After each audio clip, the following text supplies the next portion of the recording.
Fan બંધ કરો, fan.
તો પ્રભુ તત્વબોધ કંઈક ચાલુ હોય છે.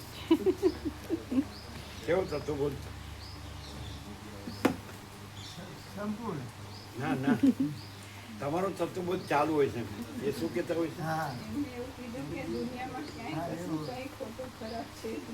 શું દુનિયામાં ક્યાંય કશું કોઈ કંઈ ખોટું ખરાબ છે હોય તો બીજું ચીજ ખોવાઈ છે આપણે મૂકી હોય ક્યાંય ને શોધીએ ક્યાંય ને ગુમાગુમ કરીએ એ ખોટું કહેવાય. એવું બધું છે.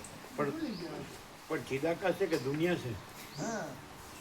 ચિદાકાશ જ દુનિયા છે. કઈ પછી બધું કહીએ સાચું ખોટું, પણ ચિદાકાશમાં સાચું ખોટું ક્યાં છે? ચિદાકાશ સાચું છે. દુનિયાને લાવું છું શબ્દ, પછી બીજા શબ્દ આવે.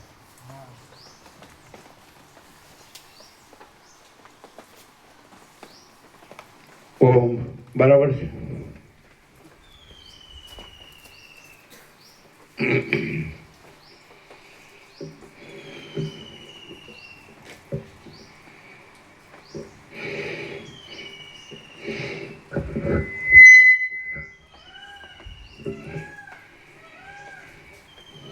પરમ ચિદાકાશ, પરમ જ્યોતિ, અખંડ જ્યોતિ, મહાચિદાકાશ, સ્વયં પ્રકાશ, સંપૂર્ણ પ્રકાશ,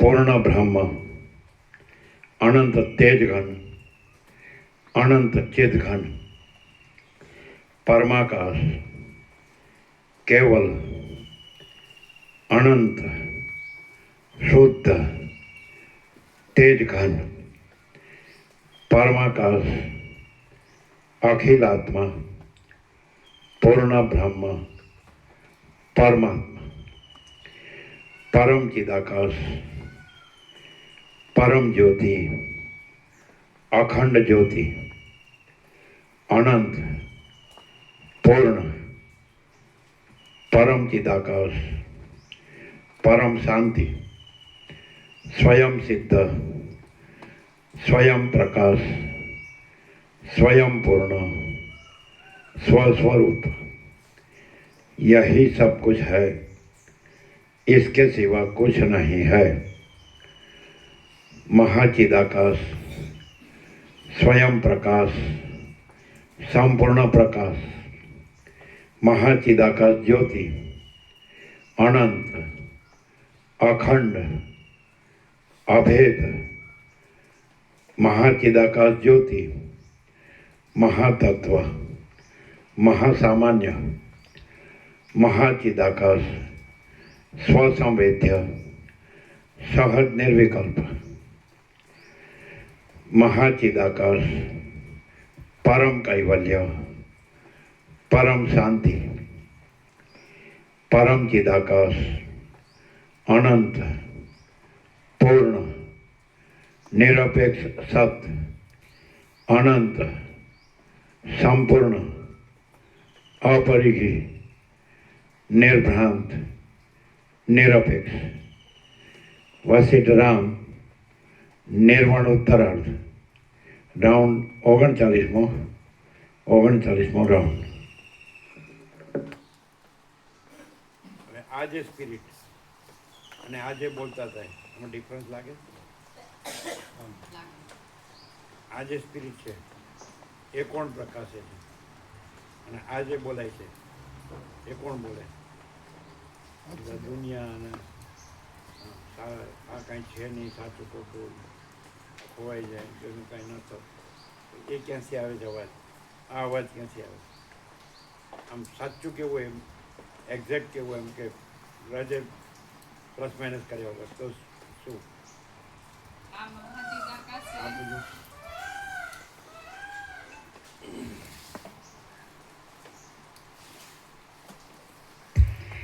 આ છે મહાચિદાકાશ સ્વયં પ્રકાશ સંપૂર્ણ પ્રકાશ. અને દ્રશ્યમાં જેમ કહે ને કે કેસરી ગર્જના કરે છે એવી રીતનો અખંડ પ્રકાશ છે, એ પ્રકાશે છે. અને આ જે બોલાયું કે દુનિયા ને એમાં કોઈ ખોટું નથી ને કાંઈ ખોટું નથી, બધું જ પ્રકાશ જ છે એવું પણ બોલાય તો પણ એ અહંકારના ભ્રમથી આ હું છું ને આ જગત છે એવી ભ્રાંતિથી ખોવાઈ જાય તો હા, કોઈ વસ્તુ ખોવાઈ જાય, આપણે મૂકી હોય ક્યાંય અને આપણે બીજે શોધીએ ને પછી બૂમાબૂમ કરીએ તો આ બધું અહંકારના ભ્રમનો ભ્રાંતિ જ છે. એમ બોલવાનું પણ એ બધું બોલવાનું એ ક્યાંથી? એ ભ્રાંતિમાંથી, દ્રશ્ય આભાસમાંથી, જે મહાચિદાકાશમાં કાંઈ જ નથી એવી જગ્યાએ. એટલે મહાચિદાકાશ પ્રકાશથી બોલવાનું જરાય નહીં. અહંકારનો ભ્રમ બોલી ગયો. અને આ જે ધ્વનિ હતો, સ્પિરિટ હતો, તે કેવો હતો? આ જે છે ને એ આપણે દ્રશ્યમાં એમ કે સાપેક્ષતાથી કહે ને કે ગોદો હોય એક અને બીજો જે હોય મહાસમર્થ પોતે, તો એ પડઘા જે ના કે એકદમ પહાડી અવાજ હોય તો કેવો હોય અને બોધો હોય તો કેવો હોય, એમ એવો ડિફરન્સ. અને આ કેસરી ગર્જના છે એવો.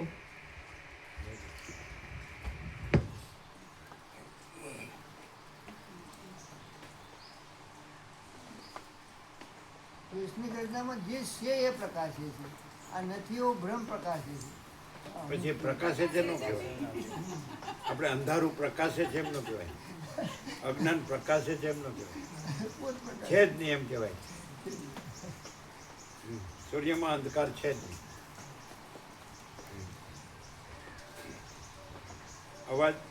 અવાજ જુદો જ હોય છે ને, એનો રણકો જુદો, રણકો જુદો. રણકો. હા, સ્પિરિટ તેજ, બ્રહ્મ તેજ.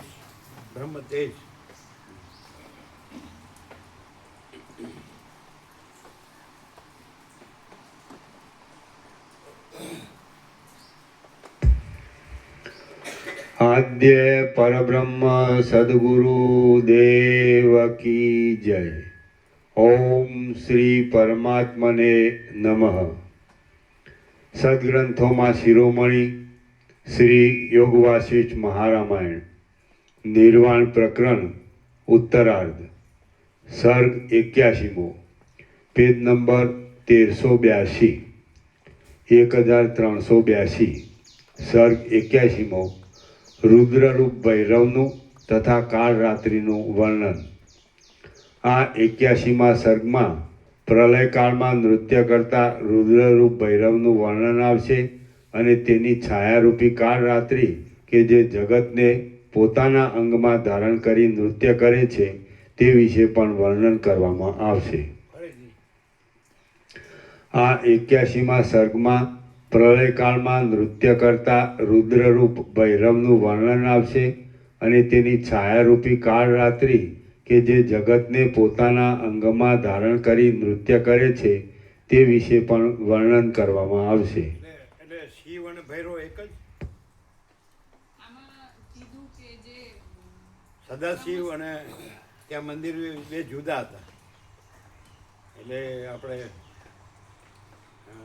આપણે કાશી વિશ્વનાથ એ જુદા અને કાળ ભૈરવનું મંદિર જુદું, બે મંદિર જુદા હતા. તો અમે પૂછ્યું કે કોઈ કે છે શિવ સ્વરૂપ જ છે, શિવનું રૂપ છે. એટલે શિવનું રુદ્ર રૂપ ને રુદ્રમાંથી એ કાળ ભૈરવ એટલે સંહાર કરે એ રૂપ એવી રીતે. પણ એ શિવનું જ રૂપ. શિવનું રુદ્ર રૂપ એટલે રુદ્ર એટલે રાહત. રૌદ્ર પરથી રુદ્ર કરે કે હા રૌદ્ર સ્વરૂપ ધારણ કરે એટલે રુદ્ર કહેવામાં, બાકી સદાશિવનું રૂપ. સદાશિવનું તો સહજ સમાધિસ્થ સ્વરૂપ, પેલું સંહારક સ્વરૂપ. પછી કાળભૈરવ એ જ. કાળ ભૈરવ એ કાર્ય કરે ત્યારે એને કાળ ભૈરવ. બાકી શંકર એટલે જે કહેવાય શિવનું જ રૂપ છે. કાળ ભૈરવ એ કાર્ય કરે એટલે કાર્ય કરે ત્યારે સંહારનું. એ કાળ ભૈરવ, સંહાર કરવાનો.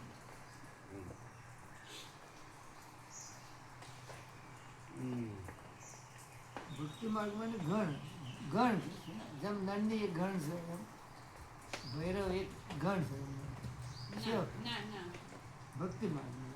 અચ્છા સદાશિવ છે એ પરમ ચિદાકાશ પરમ જ્યોતિ અખંડ જ્યોતિ છે. અને શક્તિ છે એમાં સ્પંદ બ્રહ્મ છે, સમજે? કાંઈ નથી એવું સ્પંદ બ્રહ્મ. સદાશિવ છે પરમ ચિદાકાશ પરમ જ્યોતિ અખંડ જ્યોતિ છે, અને એની અભિન્ન જે ચૈતન્ય શક્તિ છે એ કાંઈ નથી એવું સ્પંદ બ્રહ્મ છે. એમ કે જે અનંત મહાસાગર સ્થિર છે, જળ સ્થિર છે, નિશ્ચલ, તો એ સદાશિવ એટલે પરમ ચિદાકાશ પરમ જ્યોતિ અખંડ. પછી જળનું હાલવું દૂરવું, આખા મહાસાગરનું જળનું હાલવું દૂરવું એ શક્તિ, સમજાય?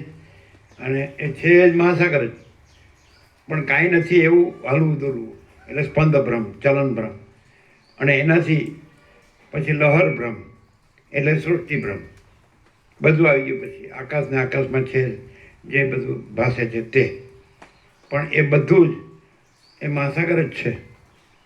એટલે મહાસાગર રૂપે એને જોવું હોય તો એને નિરંજન નિરાકાર નિર્વિકાર રૂપે જ જોવું પડે. કારણ કે હાલવું દોરવું એ ભ્રમ એ કાંઈ નથી, અને લહર બ્રહ્મ એ કાંઈ નથી, સૃષ્ટિ બ્રહ્મ એટલે શક્તિ બ્રહ્મ એ કાંઈ નથી, ને સૃષ્ટિ બ્રહ્મ એ કાંઈ નથી. અને મહાચિદાકાશ પરમ કૈવલ્ય પરમ શાંતિ. અગર તો પરમ કૈવલ્ય એટલે નિરંજન નિરાકાર નિર્વિકાર, એમાં જુદું બીજું કોઈ નથી, કાંઈ નથી, કાંઈ થતું નથી. એટલે સદાશિવ એ સ્વરૂપે રહેલા છે, પોતાના મૂળમાં પરમ પદ રૂપે રહેલા છે. પરમ ચિદાકાશ પરમ પદ, પૂર્ણ વિશ્રાંતિ, પરમ કૈવલ્ય, સમજાય ને? અને બાકીનું પછી રુદ્ર કે કાળભૈરવ કે સ્પંદમાં આવી જાય, એ શક્તિમાં આવી જાય. ઈશ્વરના અવતાર, હિરણ્યગર્ભ વિરાટ, સમષ્ટિ વ્યષ્ટિ, જીવબંધે, તો એ બધું કાંઈ નથી. એવા એપિયરન્સ આભાસમાં આવી જાય, એ કાંઈ નથી. અને સદાશિવ છે એ સહજ સમાધિમાં હોવાથી, સહજ નિર્વિકલ્પ હોવાથી, મહાચિદાકાશ સ્વસમિતે સહજ નિર્વિકલ્પ હોવાથી એ મહાચિદાકાશ સ્વયં પ્રકાશ, સંપૂર્ણ પ્રકાશ, પૂર્ણ બ્રહ્મ, અનંત તેજગણ, અનંત ચિતગંજ, પરમાકાશ કેવલ અનંત શુદ્ધ તેજગંજ, પરમાકાશ અખિલ આત્મા, પૂર્ણ બ્રહ્મ પરમાત્મા છે. પરમ ચિદાકાશ પરમ જ્યોતિ અખંડ જ્યોતિ છે, સદાશિવ, સમજાય?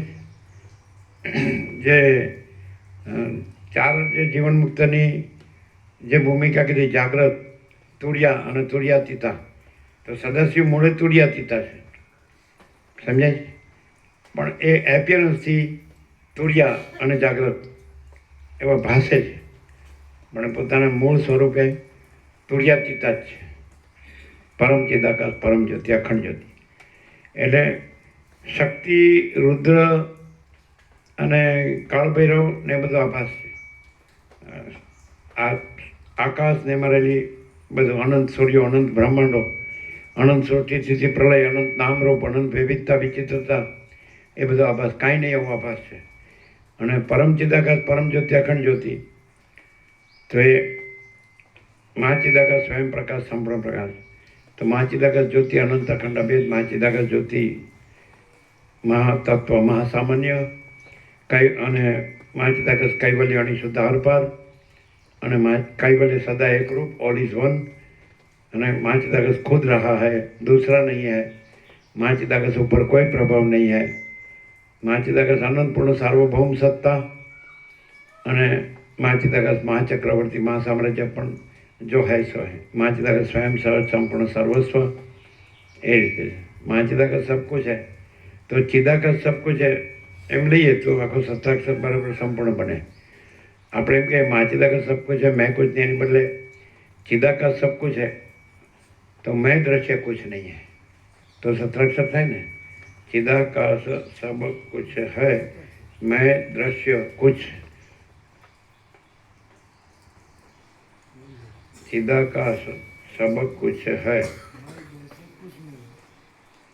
બરાબર। મેં દ્રશ્ય પેલું મહા છે બે અક્ષર માટે દ્રશ્યને મળે ને બે અક્ષર, તો ચિદાકાશ સબ કુછ है મેં દ્રશ્ય कुछ नहीं है એવી રીતે આવે બરાબર। તો સત્રાક્ષર થાય એટલે દ્રશ્ય પણ આવી જાય। પેલું મેં कुछ नहीं એટલે મેં દ્રશ્ય कुछ नहीं। ચિદાકાશ ને મા ચિદાકાશ એક જ છે।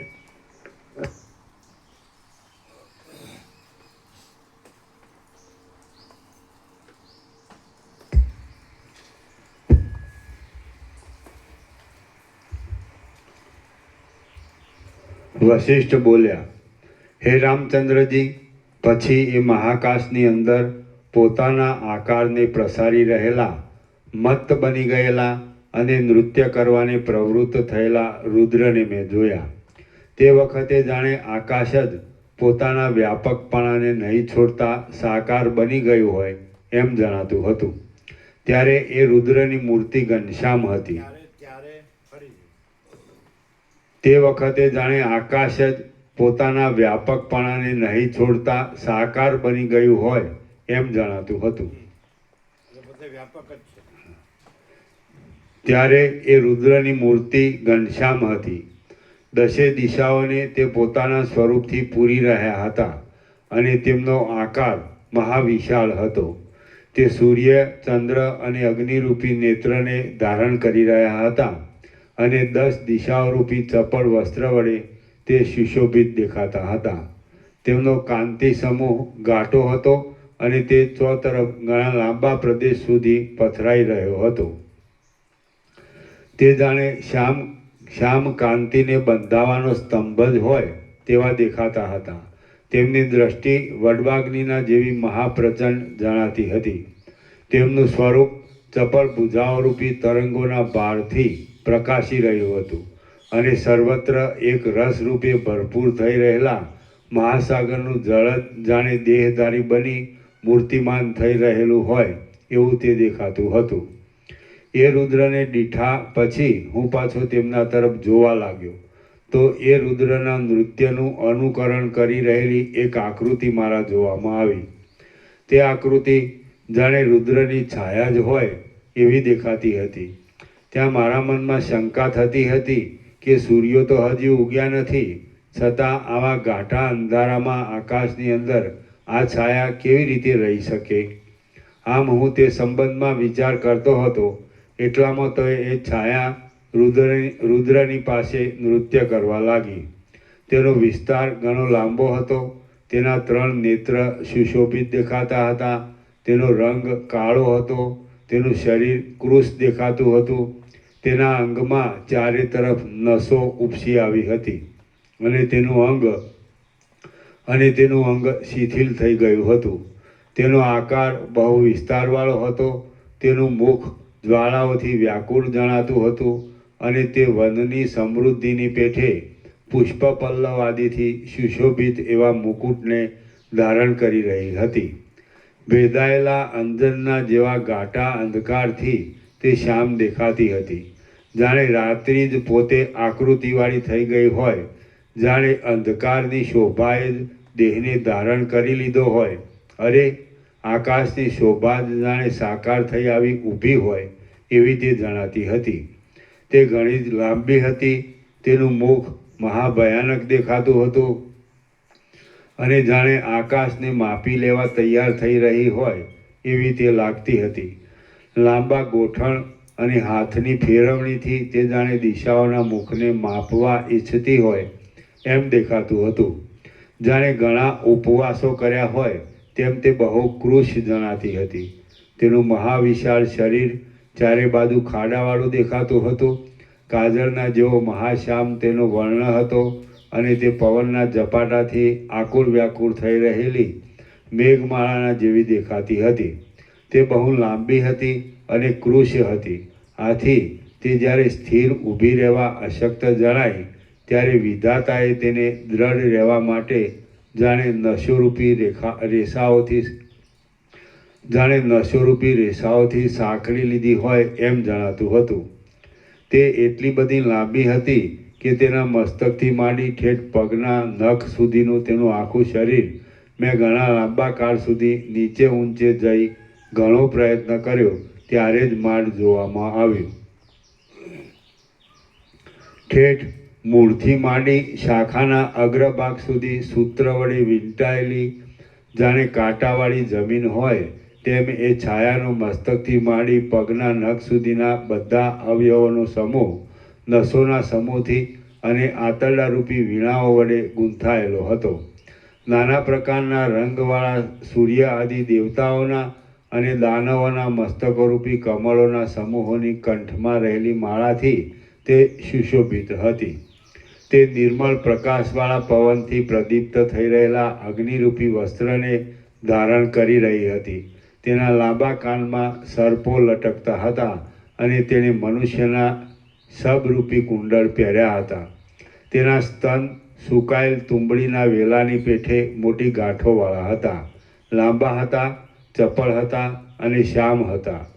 નાના મોરોના પીંછાના સમૂહથી અને બ્રહ્માના કેશના સમૂહથી લાંછિત થઈ રહેલા ઊંચા એવા ઇન્દ્ર આદિ દેવતાઓના મસ્તકોને ધારણ કરનારા અનેક ખટવાંગો વડે તે યુક્ત હતી. દાંતોરૂપી ચંદ્રમાઓની માળાઓ વડે તે નિર્મળ દેખાતી હતી અને તેની નિર્મળતા ઝાંખી પડવાથી તેની શોભામાં વિશેષ વધારો થતો હતો. ગોળ ચકલીઓ વડે ચપળ થઈ રહેલ અંધારારૂપી સમુદ્રનો જાણે ઉપરનો ભાગ હોય તેવી તે જણાતી હતી. આકાશરૂપી વૃક્ષને આધારે રહેલી સુકાયેલી તુંબડીની લતાની પેઠે તે અતિ વિસ્તારવાળી લાગતી હતી. ચપળ અવયવોની ગ્રંથિઓ વડે તે સંયુક્ત હતી અને પવનનું તેની સાથે અથડાવું થતાં એક નવીન પ્રકારનો અવાજ ઉત્પન્ન થતો હતો. તેના મોટા તરંગોના જેવા વિશાળ અને ઊંચા હાથ શોભી નીકળતા હતા. શ્યામ કાંતિ વડે તે બહુ રમણીય દેખાતી હતી. મહાસાગરના તરંગોની માળાની પેઠે તે નૃત્ય કરી ચોતરફ ફેલાઈ જતી હતી. ક્ષણ માત્રમાં તેના એક હાથનો જ આકાર દેખાતો હતો. ક્ષણ માત્રમાં તે અનેક ભુજાઓ વડે આકુળ દેખાતી હતી અને ક્ષણ માત્રમાં તે અનંત તીવ્ર ભુજાઓ વડે જગતરૂપી નૃત્ય મંડપને ધ્રુજાવતી હતી. ક્ષણ માત્રમાં તેના એક જ મુખનો આકાર દેખાતો હતો. ક્ષણ માત્રમાં તેના ઘણા મુખોના આકાર દેખાતા હતા. ક્ષણ માત્રમાં તેના અનંત તીક્ષ્ણ મુખો જોવામાં આવતા હતા અને ક્ષણ માત્રમાં તેનું એક પણ મુખ દેખાતું ન હતું. ક્ષણવારમાં તેનો એક જ ચરણ દેખાતો હતો અને ક્ષણવારમાં તરત તે સેંકડો ચરણવાળી દેખાતી હતી. જરાવારમાં વળી તેના અનંત ચરણો જોવામાં આવતા હતા અને ક્ષણવારમાં તેના ચરણનો કશો આકાર જ દેખાતો ન હતો. પછી મેં એનો દેહ જોઈ એમ અનુમાન કર્યું કે આ કાલ રાત્રિ છે અને સજ્જન પુરુષો આને ભગવતી તથા કાળને નામે ઓળખે છે. કાલ રાત્રિ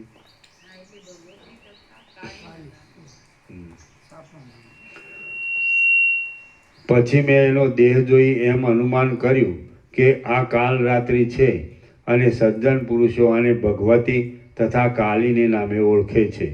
તેના જ્વાળાપૂર્ણ 3 નેત્રો ઘટમાળની રેટના જેવા ભયંકર ઊંડા ખાડાવાળા દેખાતા હતા. તેના કપાળનો પ્રદેશ બળતી પૃથ્વીવાળા ઇન્દ્રનીલ પર્વતના શિખરના જેવો જણાતો હતો. એ કાલ રાત્રિની બંને હડપચી લોકાલોક પર્વત તથા ઇન્દ્રનીલ પર્વતના ભયંકર ખાડા જેવી મહાભયંકર જણાતી હતી. વળી એ પેપર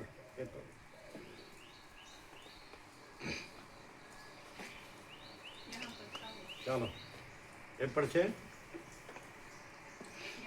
आनी पास इसके पास होगा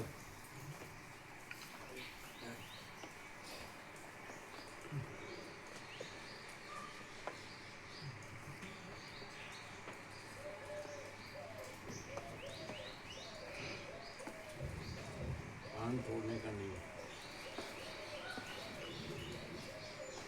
વળી એ વાતસ્કંદ રૂપી દોરામાં પરોવેલ તારાઓ રૂપી મોતીઓની માળાથી સુંદર જણાતી હતી.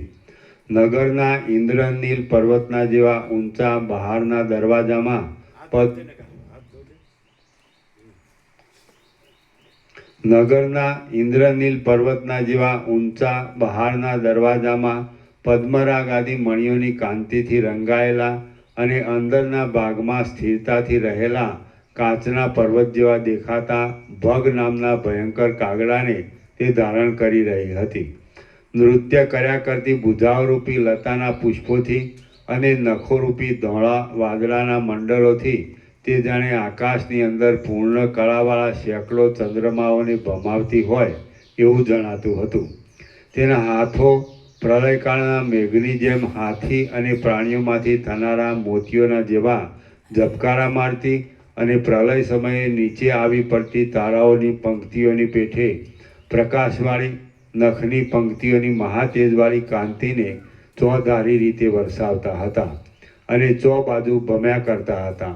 આ હાથોથી એ કાળ રાત્રિએ આકાશમાં જે પુરુષ સ્ત્રી જે ભેદ છે દેહ એ માત્ર આકાર ભેદ છે. ચિદાકાશમાં કોઈ ભેદ નથી. ચિદાકાશમાં કોઈ આકાર નથી, પણ જે કાંઈ નથી એવો ભ્રાંતિ માત્ર જે આકાર ભેદ છે કે આ પુરુષ છે કે આ સ્ત્રી, પુરુષ દેહ છે કે સ્ત્રી દેહ છે, તે ભ્રાંતિ માત્ર આકાર ભેદ છે. આકાર ભેદ આ તત્વો તમારે 39 વર્ષ પહેલાં આમની સાથે આપણે વડાના બાલચંદ પ્રભુ સાથે થયો હતો કે અમે કીધું ખબર તમને આ સ્ત્રી પુરુષ ભેદ કેવી રીતે આવ્યો? પરમાત્મામાં તો એ તો અનંત ચૈતન્ય પ્રકાશ છે, કેવળ અનંત ચૈતન્ય પ્રકાશ પરમાત્મા છે. અને અનંત કોટી બ્રહ્માંડનો ત્રસણ જैसा ભાસ है, ભાસ हुआ नहीं है नहीं होगा नहीं होता नहीं. તો આ સ્ત્રી પુરુષ એપિયરન્સ આભાસમાં કાંઈ નથી એવા આભાસ માત્ર. તો એ માત્ર બધા ભેદો આમ તો ટોટલ બધા આકાશનો ભેદ જે રેખા તરીકે વર્ણવે છે, શિલામાં રેખા, પણ રેખા એ આકાર જ છે અને શિલા ઘન છે અને એમાં કોઈ આકાર નથી. એટલે ચિદાકાશ એ ઘન શિલા છે અને એમાં આકાર માત્ર આ સૃષ્ટિ ભાસે છે. એટલે સૃષ્ટિ આખી આકાર છે. આકાશ, અનંત સૂર્યો, અનંત બ્રહ્માંડો અને અનંત સૃષ્ટિથી પ્રલય, અનંત નામરૂપ, અનંત વિવિધતા વિચિત્રતા, બધું સમજાય. તો એ આખો કાંઈ નથી એવો આકાર ભેદ છે. અને આ શિલાઘન એટલે ચિદાકાશ ઘન જ છે. આમાં સચ્ચિદાનંદ ઘન પરમાકાશ જ છે. તો સ્ત્રી પુરુષનો જે દેહ છે એના જે ભેદ છે એ માત્ર કાંઈ નથી એવો આકાર ભ્રમ, આકાર ભ્રાંતિનો જ ભેદ છે. એ ભ્રાંતિ જ છે અને છે નહીં, કારણ કે આખું અમાપ સચ્ચિદાનંદ ઘન પરમાકાશ જ છે. એટલે ચિદાકાશ ઘન જ છે, આ શિલા ઘન જ છે અને એની અંદર કોઈ આકાર નથી. પરમાકાશ નિરંજન નિરાકાર નિર્વિકાર પરમાકાશ અનંત સંપૂર્ણ અનંત સર્વતઃ. તો એ રીતે અપરિચ્છિન્ન પરમાકાશ પરમ ચિદાકાશ. ચિદાકાશ એકી અદ્વિતીય અનાદિ અનંત. તો એ રીતે મહાચિદાકાશ જ્યોતિ અનંત અખંડ અભેદ, મહાચિદાકાશ જ્યોતિ મહાતત્વ મહાસામાન્ય. તો આ બધું મહાચિદાકાશ જ છે, સ્વયં પ્રકાશ સંપૂર્ણ પ્રકાશ. અને મહાચિદાકાશ સ્વસ્વામિધ્ય સહજ નિર્વિકલ્પ. એ રીતે સમજાય છે. તો પરમ ચિદાકાશ અનંત પૂર્ણ નિરપેક્ષ સત, અનંત સંપૂર્ણ અપરિકે નિર્ભ્રાંત નિરપેક્ષ. તો એ ભ્રાંતિ માત્ર સ્ત્રી પુરુષ આકાર ભેદ છે. એટલે સદાશિવે જે વસિષ્ઠને કીધું એ નિર્વાણ પૂર્વાર્થમાં 29-42 કે ચૈતન્યને ન જાણવાથી સ્ત્રી પુરુષના દેહો એકબીજાને ભોગમાં પ્યારા લાગે છે. એ સદાશિવે ચૈતન્યને ન અનુભવાત, અને ચૈતન્ય પોતે તો અનુભવ જ છે અને પોતે જ્ઞાન બોધ પોતે જ છે. એટલે જો સ્વસંવેદ્ય છે અને સહજ નિર્વિકલ્પ છે અને નિરંજન નિરાકાર નિર્વિકાર છે, અપરિચ્છિન્ન છે, તુર્યાતીત છે, મહાસામાન્ય છે. અને એટલે એવી રીતે જો પોતે ચિદાકાશ છે તો એ પોતામાં ભ્રમથી આ આખો ચિદાભાસ પાસે છે. એ આકાર જ છે અને પોતે નિરાકાર જ છે. અનંત નિરાકાર પરબ્રહ્મ આકાશ પ્રકાશ. તો એ અનંત નિરાકાર પરબ્રહ્મ આકાશ. તો આ આકાર ભ્રમ માત્ર સૃષ્ટિ ભ્રમ ભાષે છે, અથવા તો સ્ત્રી પુરુષ દેહ એ ભેદ ભ્રમ ભાષે છે, બાકી એ કાંઈ નથી. અને આખું એ નિરંજન નિરાકાર નિર્વિકાર પરમાકાશ ખ્યાલ. એટલે આ તત્વબોધ જે સરળ શ્રવણ છે, વસિષ્ઠ પ્રકાશ, સરળ શ્રવણ, અખંડ પૂર્ણ તત્વબોધ. તો એમાં પછી એ જે છે એ જ રહેલું છે અને બીજું એમાં બીજું કાંઈ નથી ને બીજું કાંઈ થતું નથી. એટલે માણસ જ્યાં સુધી ચંચળતા ભ્રાંતિ રાખે ત્યાં સુધી એને એ છે જે પોતે જ છે તો એ છે જ એમાં બીજું કાંઈ નથી, બીજું કાંઈ થતું નથી, એ બદલાતું નથી, એ સ્વરૂપ છોડતું નથી. પણ પોતાની ચંચળતા ભ્રાંતિમાં આ આખું સૃષ્ટિ ભ્રમ ભાસે છે. જ્યાં જ્યાં ચંચળતા ભ્રાંતિ નથી તો ત્યાં એ પરમ ચિદાકાશ પરમપદ પૂર્ણ વિશ્રાંતિ જ છે, એ છે જ જો હૈ. જ્યાં ચંચળતા ભ્રાંતિ ભ્રમ માત્ર ભ્રાંતિ માત્ર ભાસે ત્યાં પણ એ નથી અને ત્યાં પણ એ જ છે પરમ ચિદાકાશ પરમપદ પૂર્ણ વિશ્રાંતિ. એટલે કે મનુષ્ય છે એનું શું એને કર્તવ્ય તો ચંચળતા ભ્રાંતિ ન રાખે એટલું ફિનિશ. જે ચંચળતા ભ્રાંતિ રાખે તો પછી એમાં પુરુષ છું, આ સ્ત્રી છે, આમ સમજાય, આ દેહ છું અને પછી હું પોતે બીજા પોતાનું બીજાનું, પછી તો બધું આવી જાય. જે દેહાધ્યાસ કરતાં પણ કર્મ ફળ જન્મ મૃત્યુ સુખ દુઃખ સમજાય, રાગ દ્વેષ એટલે બધું. એટલે આખો જ જે આકારનો ભ્રમ છે, કાંઈ નથી એવો આકારનો ભ્રમ છે, એ જ આખો કાંઈ નથી એવો સંસાર ભ્રમ છે. અને જેનામાં કાંઈ નથી એવો આકાર ભ્રમ કાંઈ નથી તો એનામાં કાંઈ નથી એવો સંસાર ભ્રમ કાંઈ નથી.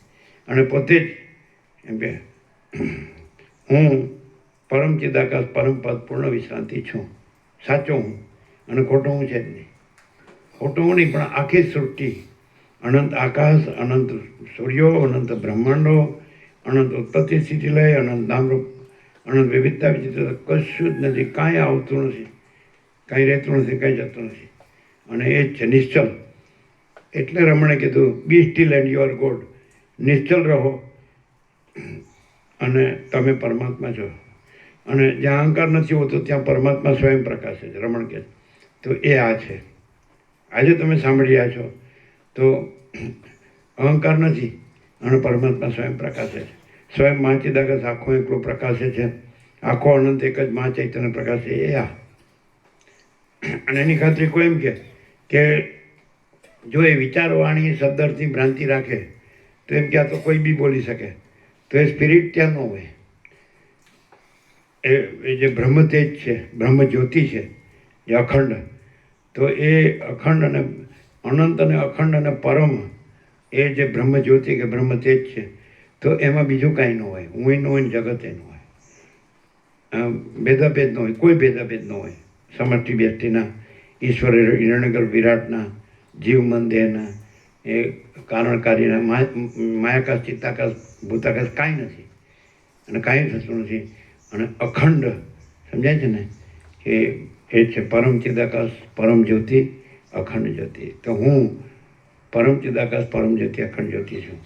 તો માત્ર આખું એવરેજ સર્વસામાન્ય માનવ જાતિ, હ્યુમેનિટી, પહેલો માણસ સૃષ્ટિ થઈ ભ્રાંતિ રૂપે અને પહેલો ભ્રાંતિ રૂપે માણસ થયો અને ભ્રાંતિ રૂપે સૃષ્ટિનો પ્રલય મહાપ્રલય થઈ જાય અને ભ્રાંતિ રૂપે છેલ્લો માણસ પણ ન રહે, ભ્રાંતિ માત્ર. એ કાંઈ થતું નથી, ભ્રાંતિ માત્ર. તો એમાં એમ કે હવે હું ભ્રાંતિરૂપ થયો છું તો મારે શું કરવું? તો માત્ર પોતે શાંત રહે, એટલે ચંચળતા ભ્રાંતિ ન રહે, એના સિવાય બીજું કોઈ કર્તવ્ય નથી. એને શરીર નિર્વાહનું કે કુટુંબ નિર્વાહનું કે આ સમાજને કે દેશ દુનિયામાં કે કંઈ સાચું કે સારું કરવાનું એ કર્તવ્ય પણ નથી. એ પરમ શાંત છે, પરબ્રહ્મ છે, પરમ શાંત છે, નિર્મળ છે, નિરાકાર છે, નિર્વિકાર છે, નિરંજન છે. અને એમાં જેમ આકાશ છે, આ મહાઆકાશ છે, એ જ એકચ્યુઅલી મહાચિદાકાશ છે. પણ એ ચંચળતા ભ્રાંતિથી એ માયાકાશ ચિત્તાકાશ ભૂતાકાશ ભાસે છે. અને જ્યાં ચંચળતા ભ્રાંતિ નથી અને પરમ શાંત છે, પરમ નિરાકાર છે, પરમ નિર્વિકાર નિરંજન છે અને નિર્મળ છે, પરમ નિર્મળ છે, પરમ શીતળ છે. તો એ આ જે દેખાય છે એ જ પરમ ચિદાકાશ પરમ જ્યોતિ અખંડ જ્યોતિ છે. ભ્રાંતિથી એ જેવી ભ્રાંતિ એવું આ દેખાય, જ્યાં જેવી ભ્રાંતિ એવું દેખાય. પણ એ ભ્રાંતિ કાંઈ નથી ને જેવું જે છે દેખાય છે એ કાંઈ નથી. અને પરમ ચિદાકાશ પરમ જ્યોતિ અખંડ જ્યોતિ છે. તો જે હું સંપૂર્ણ ભ્રાંતિ રહિત શુદ્ધ સ્વરૂપ છું એ નિર્વિવાદ છે ને એ કૃતકૃત્યતા છે. હું પરમ ચિદાકાશ પરમ જ્યોતિ અખંડ જ્યોતિ છું અને હું આ નથી ના જગત નથી. એબ્સોલ્યુટ.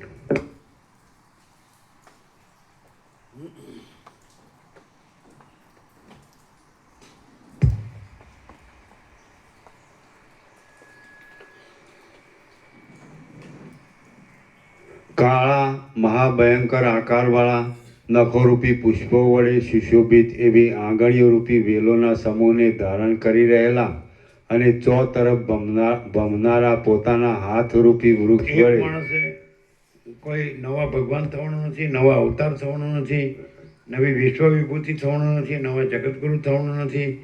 અને વર્લ્ડમાં જે ભૌતિકતા વિલાસિતામાં ચંચળતા ભ્રાંતિમાં કોઈ નવો એને સૌથી મોટો આઈક્યુ વાળો ઇન્ટેલિજન્ટ ક્વેશ્ચન વાળો કોઈ વૈજ્ઞાનિક સાયન્ટિસ્ટ થવાનું નથી, કોઈ નવી શોધખોળ કરવાની નથી, ક્યાંય જવાનું નથી ને બીજું કાંઈ મેળવવાનું નથી.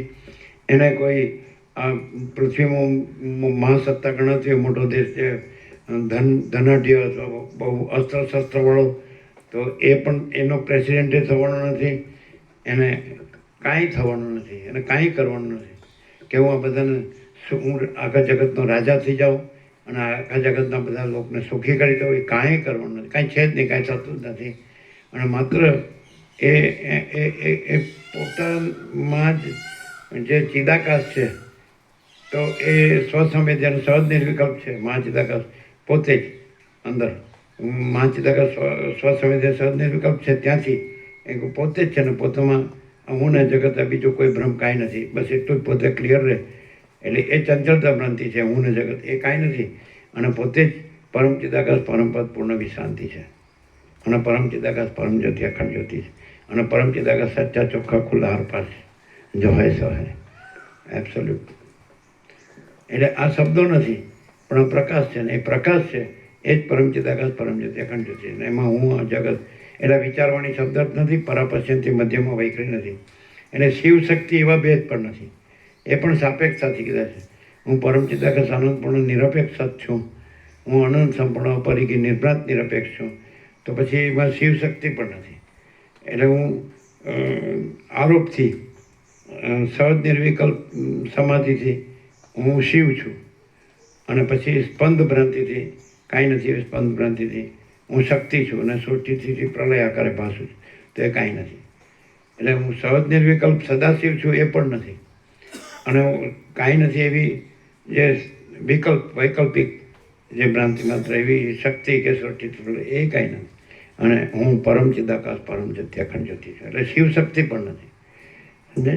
ઈશ્વર અને શિવ એટલે ઈશ્વર. ઈશ્વરને શક્તિ પણ નથી.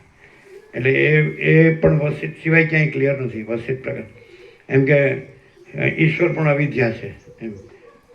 એ કઈ રીતે કે એ શુદ્ધ સત્વ છે અવિદ્યાનું. અને એમાં બે ગુણ છે કે સ્વરૂપાનુસંધાનથી એટલે સ્વરૂપ જ્ઞાન કે સ્વરૂપ ધ્યાન કે જે હોય એનાથી પોતે પરમ ચિદાકાશ પરમ જ્યોતિ અખંડ જ્યોતિ છે. અને માત્ર સ્પંદ બ્રહ્મ માત્ર પોતે ઈશ્વર સહજ નિર્વિકલ્પ સમાધિ એ પણ સ્પંદ રહિત પણ ઈશ્વર. સમજે જ ને? તો એ પરમ ચિદાકાશ પરમ જ્યોતિ અખંડ જ્યોતિ. ને સ્પંદ બ્રહ્મથી પછી ઈશ્વર અને શક્તિ અને સૃષ્ટિથી પ્રલય એટલે છે જ નહીં. ઈશ્વર હિરણ્યગર્ભ વિરાટ અને સમષ્ટિની વ્યષ્ટિ કારણ સૂક્ષ્મ સ્થૂળ કશું છે જ નહીં. અને પરમ ચિદાકાશ પરમ જ્યોતિ અખંડ જ્યોતિ છે. એટલે આખું નિરસન વસિત સિવાય ક્યાંય નથી.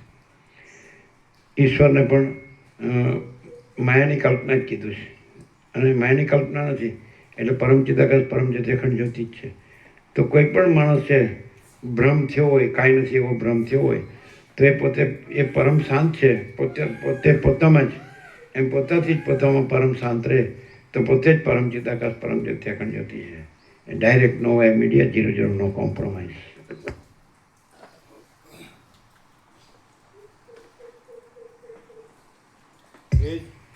એ જ હું એ જે એન્ટિટી આઈડેન્ટિટી છે એ ચંચળતા ભ્રાંતિથી સંસાર ભ્રમ છે. એટલે પછી બધું આવી જાય. જન્મ મૃત્યુ સુખ દુઃખ બધું રાગ દ્વેષ હર્ષ શોક બધું એ છે જ નહીં. એટલે એને અસત અસાત દુઃખ કીધું છે. એને મિથ્યા નાશવંત કીધું છે. એને સ્વપ્ન જેવું મૃત તૃષ્ણના જળ જેવું કીધું છે. એ કંઈ છે જ નહીં. એટલે જે માણસ ક્લિયર થઈ જાય કે ખરેખર પોતે પોતામાં પોતાથી પરમ ચિદાકાશ પરમ જ્યોતિ અખંડ જ્યોતિ છે, તો એ કેવળ સ્વરૂપ છે. એ સ્વરૂપ છોડતું નથી ને બીજું થતું નથી. સ્વરૂપથી બીજું થતું નથી અને પોતે જ છે, બીજું નહીં. હું આ છું ને બીજું પરમ ચિદાકાશ પરમ જ્યોતિ અખંડ જ્યોતિ છું. હું જ પરમ ચિદાકાશ પરમ જ્યોતિ અખંડ જ્યોતિ છું અને બીજું નથી ને બીજું થતું નથી. પણ એકદમ સંપૂર્ણ ભ્રાંતિ રહિત, ચંચળતા ભ્રાંતિ રહિત શુદ્ધ સ્વરૂપ પોતે છે એ જ રહે, અને બીજું નથી એ ન રહે. બીજું કાંઈ એને કરવાનું નથી. કારણ કે છે એમાં કાંઈ કરવાનું નથી, તો પૂર્ણ જ છે. નથી એનું કાંઈ કરવાનું નથી, કાંઈ છે જ નહીં. એટલે આ નથી એનું કરે છે તો સમજેલું કે ચંચળતા ભ્રાંતિ છે, અને એનું બધું દુઃખ ને અશાંતિ છે. અભાવ માટેની ઈચ્છા પૂરી થાય કાંઈ નથી, એમાં કોઈ દિવસ અભાવ માટે જ નહીં, ઈચ્છા પૂરી થાય. અને પૂર્ણ છે એમાં કોઈ દિવસ અભાવ સંભવે જ નહીં, ઈચ્છા પણ સંભવે જ નહીં. જો હે સો હે. એટલે એમ થાય કે એક્સપ્રેશન બરાબર છે પણ પ્રેક્ટિકલમાં સારું નથી આવતું. પ્રેક્ટિકલમાં એમ આવે કે હું આ પુરુષ છું, આ સ્ત્રી છે, હું સ્ત્રી છું, અમારો દેહ છે, અને અમારું લાઈફ, અત્યારની લાઈફસ્ટાઈલ આ વર્લ્ડ છે, અને અત્યારની લાઈફસ્ટાઈલ છે તો ધનને ભોગવો અમુક માત્રામાં જોઈએ.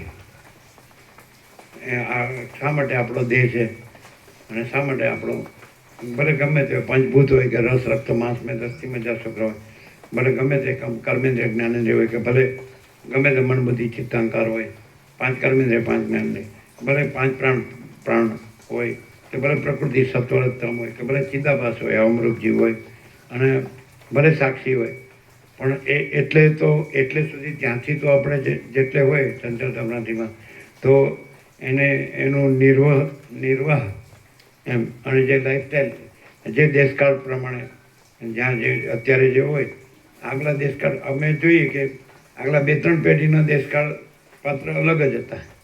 બધું અમે જોઈએ છીએ, 5 પેઢી જોઈએ. તો અત્યારનું તો સાવ એમ કે સુપરફિશિયલ જ છે, સાવ એકદમ સ્થૂળ, એકદમ ગ્રોસ, અને બસ જાણે દેહ અને દેહના ઇન્દ્રિયોનો વિષય ભોગવો એ જ મુખ્ય, પૈસાના એટલે ધનના ભોગો જ મુખ્ય. અત્યારે એક કક્ષા છે, ખોટી એ જ છે. તો એટલે એમ જ કે હવે અત્યારે તો આપણે આ છીએ એટલે આપણને જન્મ પછી પહેલાંની ખબર નથી, મરણ પછીની ખબર નથી, અત્યારે ભોગવી લ્યો તો એ જાતનું જ છે. એમ કે જે કહે છે ને કે શું કહે છે એક શબ્દ છે ને તમારામાં અત્યારે શબ્દ આમ ઈટ ડ્રિંક એન્ડ બી મેરી, ખાઓ પીવું મજા કરો, એવો શબ્દ છે ને. બસ એ એવું છે. મર્યા પછી કોને ખબર.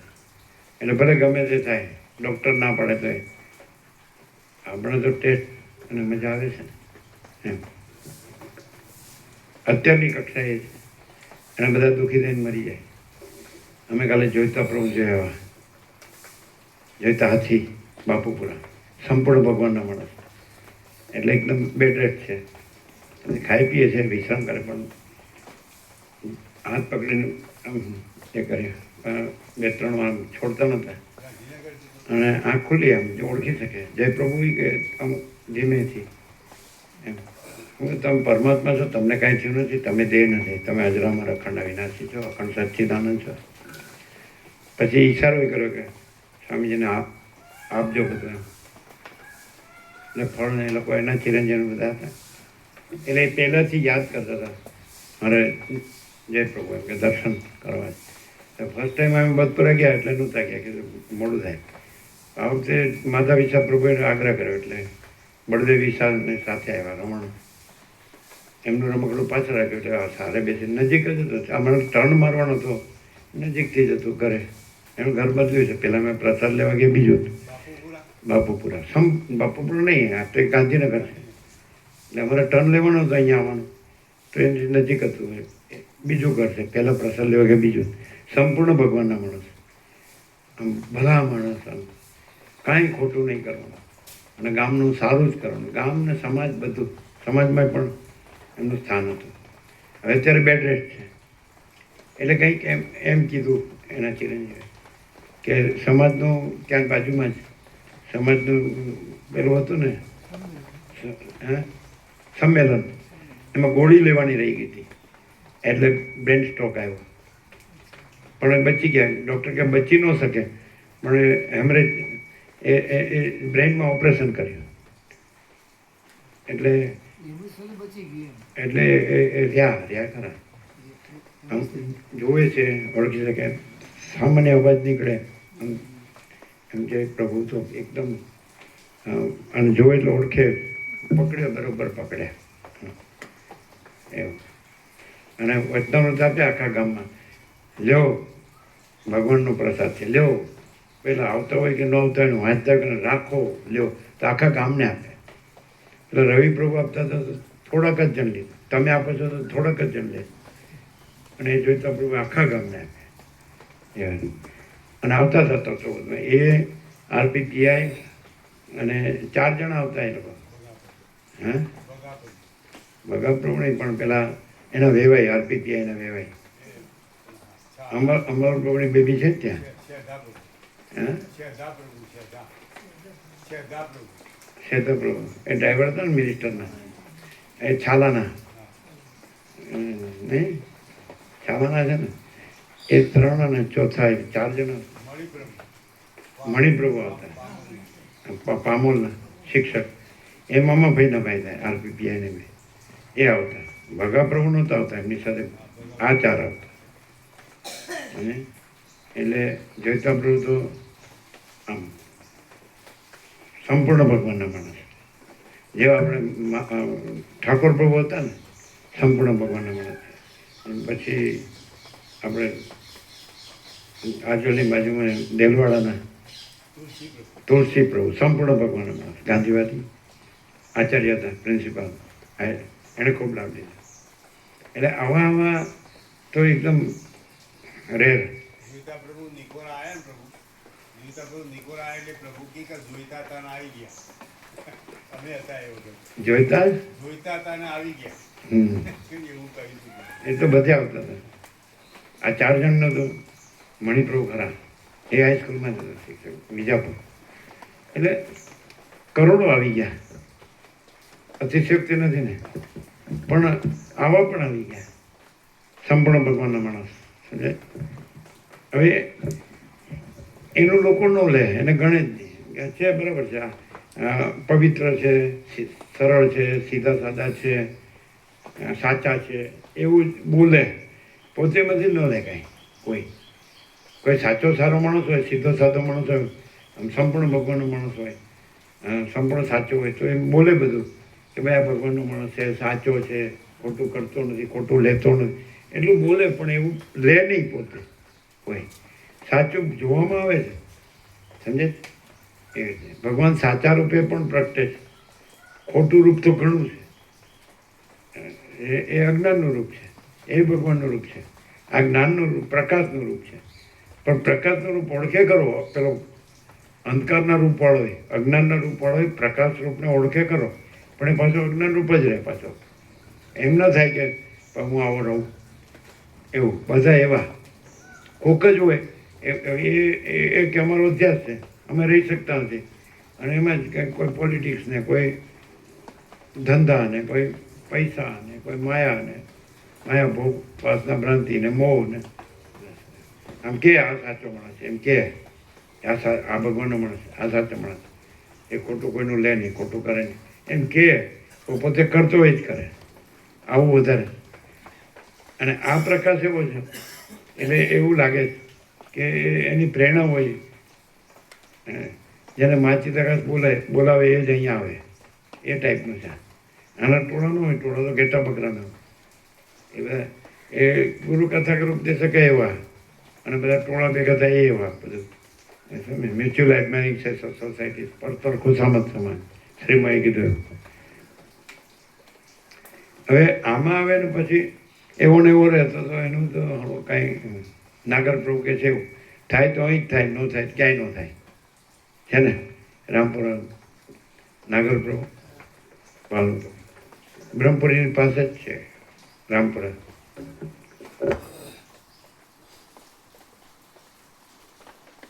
એટલે માણસ છે ને એ દેહાધ્યાસ છોડતો નથી, ટૂંકમાં કહે તો.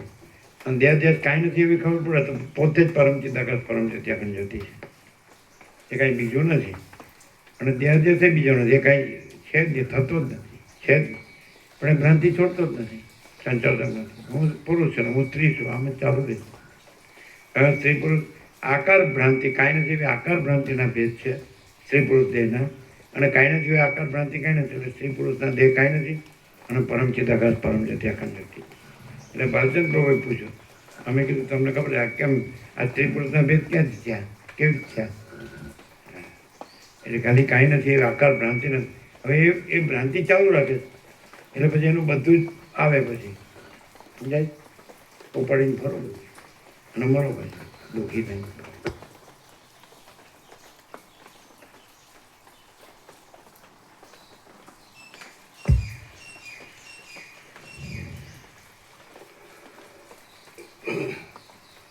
કાળા મહાભયંકર આકારવાળા નખોરૂપી પુષ્પો વડે સુશોભિત એવી આંગળીઓરૂપી વેલોના સમૂહને ધારણ કરી રહેલા અને ચોતરફ ભમનારા પોતાના હાથરૂપી વૃક્ષ વડે એ કાળ રાત્રિએ આખા આકાશને અરણ્યના જેવું દેખાવવાળું કરી મૂક્યું હતું.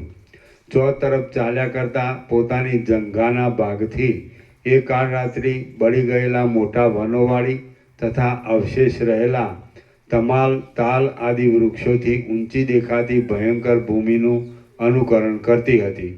અનંત અને મહાવિશાળ આકાશના પણ પારને પામી ગયેલા પોતાના કેશ વડે એ કાળ રાત્રિ જાણે ભમ્યા કરતા અંધારારૂપી હાથીને વિશાળ નિવાસસ્થાન કલ્પી આપતી હોય એમ જણાતું હતું. મેરુ પર્વતને પણ વહન કરી શકે એવો તેનો નિશ્વાસ વાયુ ગાંઠા ઘોંઘાટવાળા દિશાઓના સમૂહને ધારણ કરી રહેલા આકાશરૂપી ગામમાં મોટો અવાજ કરી રહ્યો હતો.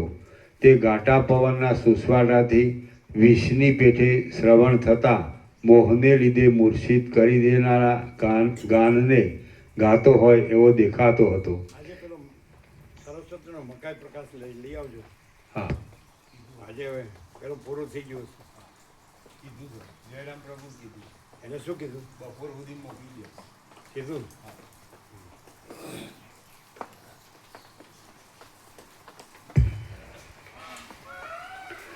એ કાળ રાત્રિ પોતાનું અનુકરણ કરનારા તથા પોતાની પેઠે જ હાવભાવ બતાવનારા નટની સાથે જાણે ચાલતી હોય તેમ તે પવનની સાથે ચાલી જતી હતી. પછી નૃત્યના આવેશને લીધે તેનું શરીર વધવા માંડ્યું અને તે મેં આકાશની અંદર ચારે બાજુ ફરતા ચિત્તની એકાગ્રતા વડે જોયું. વિલાસથી કેવળ નૃત્ય કરવામાં તત્પર થઈ રહેલી એ કાળ રાત્રિએ પોતાના દેહની અંદર મલયાચલ, કૈલાસ, સહ્યાદ્રી, મંદરાચલ એક માણસ છે ને સહજ કે આ બધું અને પોતે જ મહાચિદાકાશ સ્વયં પ્રકાશ સંપૂર્ણ પ્રકાશ છે એવું ક્યારે દર્શન અથવા અનુભૂતિ અથવા સાક્ષાત્કાર થાય સમજે કે આ બધું છે પોતે જ પરમ ચિદાકાશ પરમ જ્યોતિ અખંડ જ્યોતિ છે. બીજું કાંઈ નથી, બીજું કાંઈ થતું નથી. પોતે આ માણસ પણ નથી, જીવ પણ નથી, વ્યક્તિ પણ નથી, પુરુષ સ્ત્રી પણ નથી. અને આખું આકાશ ને અનંત સૂર્યો બ્રહ્માંડો કે કાંઈ નથી. અને આ જે કંઈ દ્રશ્ય છે કાંઈ નથી, જગત કે સૃષ્ટિ કે કાંઈ. અને પોતે જ આખું સમજાય ને. તો એ ક્યારે આભાસમાં ભલે દેખાતો હોય પણ અંદર એને ક્યારે એ દર્શન કે અનુભૂતિ કે સાક્ષાત્કાર થાય કે પોતે જ એ છે સમજાય. આ બધું આખું એમ આ કાંઈ નથી ને આ કાંઈ નહીં, આખું કાંઈ નથી, આખો આભાસ કાંઈ નથી અને આખો પ્રકાશ પોતે જ છે. એવું ક્યારે થાય?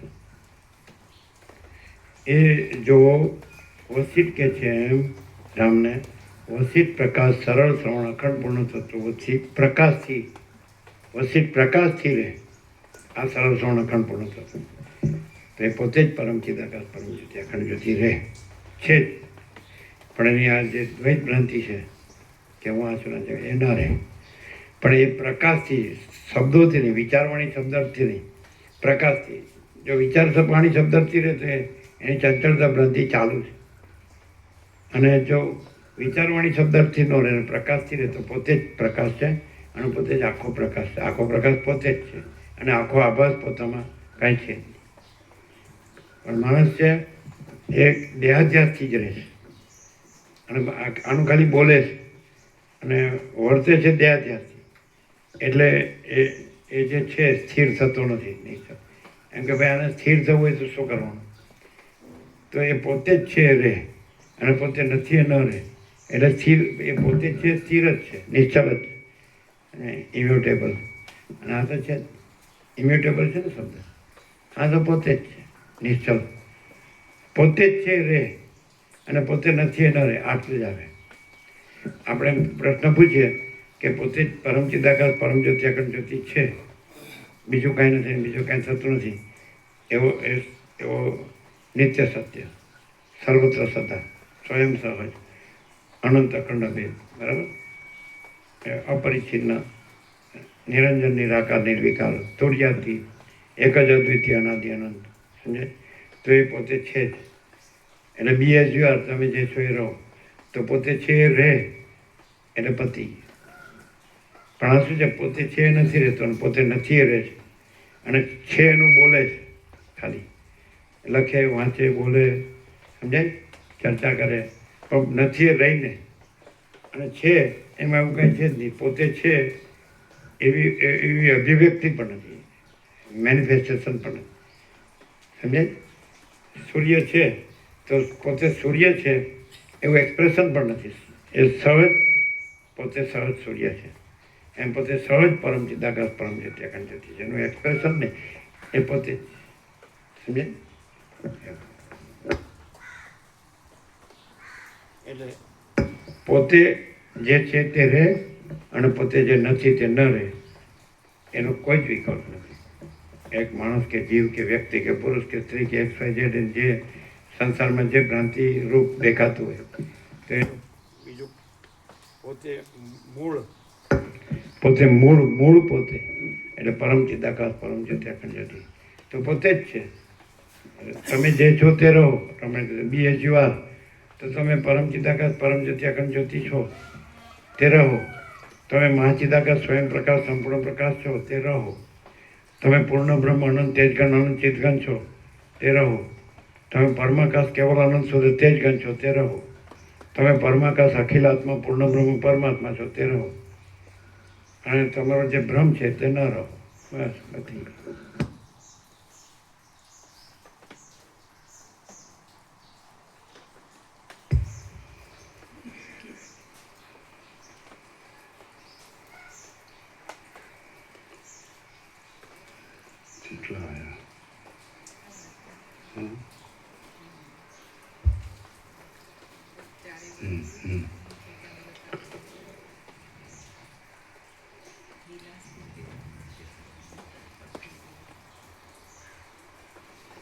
વિલાસથી કેવળ નૃત્ય કરવામાં તત્પર થઈ રહેલી એ કાળ રાત્રિએ પોતાના દેહની અંદર મલયાચલ, કૈલાસ, સહ્યાદ્રી, મંદરાચલ અને મેરુ પર્વતની માળા પહેરી લીધી હતી. પ્રલયકાળના મેઘોની માળા તેની પાટલી રૂપ હતી અને ત્રણેય લોકો તેના અંગની અંદર મણિમય અરીસાની પેઠે દેખાતા હતા. હિમાલય અને મેરુ પર્વત એ બંને તે કાળ રાત્રિના કાનમાં પહેરવાની રૂપાની અને સોનાની મુદ્રારૂપ કૌંસમાં અકોટારૂપ હતા. બ્રહ્માંડોના ગુમ્મટની માળા તેની મોટી કટી મેખલારૂપ હતી. કુલાચલ પર્વતો તેની માળારૂપ હતા. તેમાં શિખરો, વનો તથા નગરો ગુચ્છાઓ રૂપે દીપતા હતા. અને જીર્ણ નગરો, જંગલો, દ્વીપો તથા ગામો કોમળ પલ્લવના જેવા જણાતા હતા.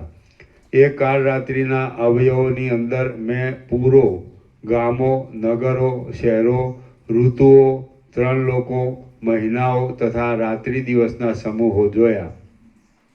યમુના તથા ગંગા આદિ નદીઓ તેના શરીરમાં મોતીઓના હાર જેવી દેખાતી હતી. અને તેના બે કાનમાં ધર્મ તથા અધર્મ એ બેઉ કુંડળ રૂપે શોભતા હતા. ધર્મરૂપી ધાવણને ધીમે ધીમે સ્ત્રવ્યા કરતા 4 વેદો તેના સ્તનરૂપ હતા. અને તેમની અંદર સર્વ શાસ્ત્રાર્થરૂપી 4 ડીંટળીઓ દીપતી હતી. ત્રિશૂળ, પટ્ટીશ, પ્રાસ, બાણ, ઋષિ, મુદ્ગર અને શક્તિરૂપે બહાર દેખાતા અનેક આયુધોરૂપી માળા તે ધારણ કરી રહી હતી. 14 પ્રકારની દેવ આદિ પ્રાણીઓની જાતિઓ એ મહાસુંદર શરીરવાળી કાળ રાત્રિની રૂવાડાની પંક્તિઓ રૂપ હતી. એ કાળ રાત્રિના દેહની અંદર સૂઈ રહેલા નગરો, ગામડાં અને પર્વતો જાણે પુનર્જન્મના હર્ષથી નૃત્ય કરતા હોય તેમ નૃત્ય કરતી એ કાળ રાત્રિની સાથે નૃત્ય કરતા હતા.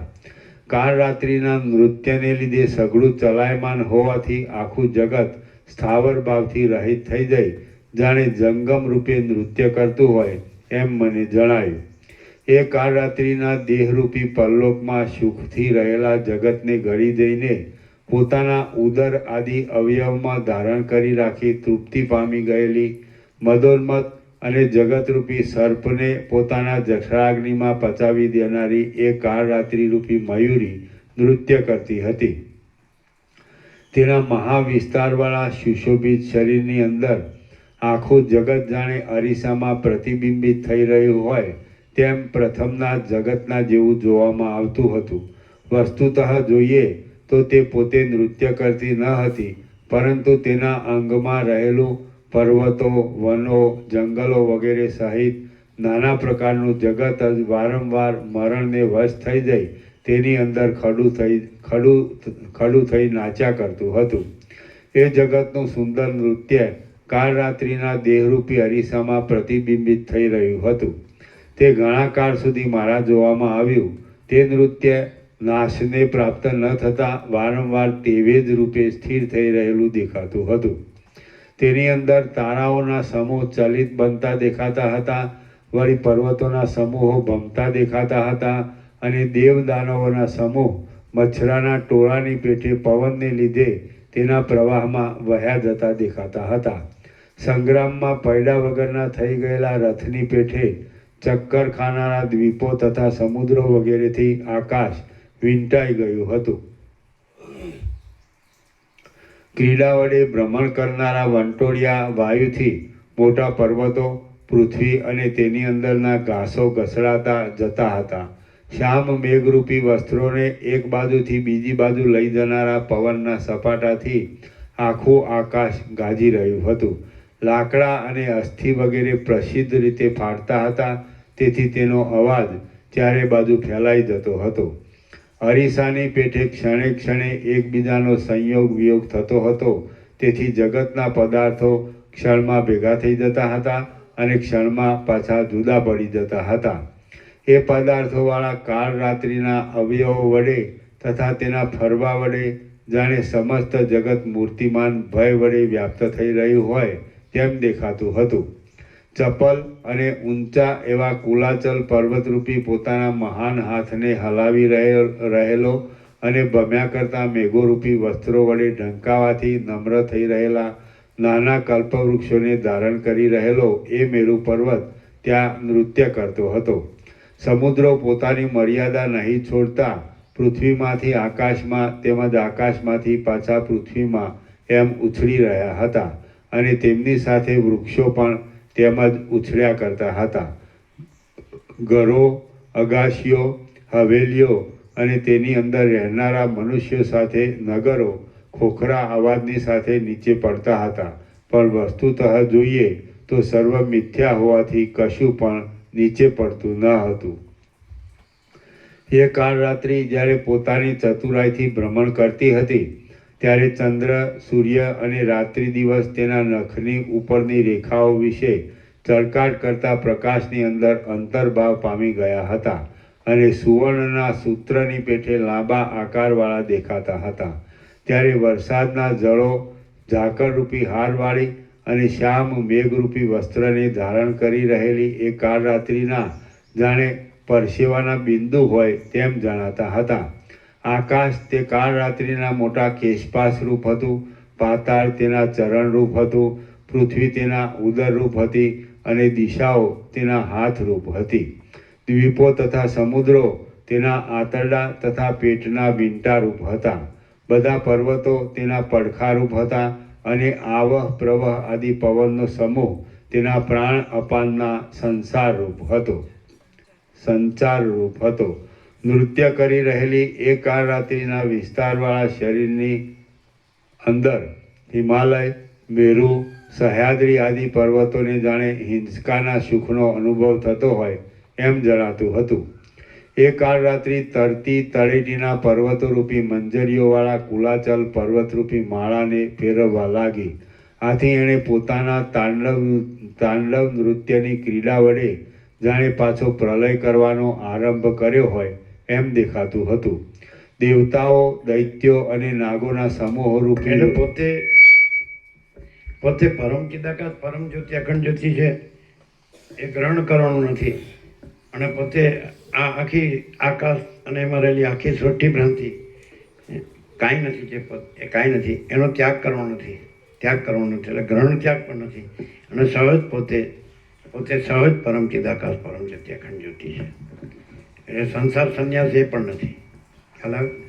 ગ્રહણ ત્યાગ એ બધું ભ્રાંતિનું કાંઈ નથી એવી ભ્રાંતિ છે જ નહીં. એટલે અને પોતે પરમ ચિદાકાશ પરમ જ્યોતિ અખંડ જ્યોતિ છે એ પણ એ સેલ્ફ એસર્શન નથી, આત્મ આહ્વાન પણ નથી, પોતે જ છે જ. ગ્રહણ પણ નથી, પોતે જ છે, પોતે છે જ. અને ભ્રાંતિ એ ગ્રહણનો ત્યાગ પણ નથી, પોતે છે એમાં ગ્રહણ ત્યાગ પણ નથી, અને પોતે નથી એમાં ગ્રહણ ત્યાગ પણ નથી, અને પોતે સહજ પરમ ચિદાકાશ પરમ જ્યોતિ અખંડ જ્યોતિ છે. એટલે આખો જે દ્વૈત ભ્રાંતિનો ઉપચાર છે એમાં અદ્વૈત કીધું છે એ પણ ન કહેવાય, કારણ કે એ દ્વૈત ભ્રાંતિથી કીધું છે. દ્વૈત ભ્રાંતિથી કીધું કે ભાઈ પરમ ચિદાકાશ પરમ જ્યોતિ અખંડ જ્યોતિ અદ્વૈત છે, પણ એ ભ્રાંતિ જ છે.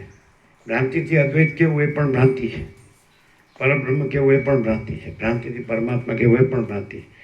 અને પોતે એટલે હું કેવળ અખંડ જ્યોતિ સ્વરૂપ પરમાત્મા છું એ કોઈ સત્તા સ્ફૂર્તિ નથી.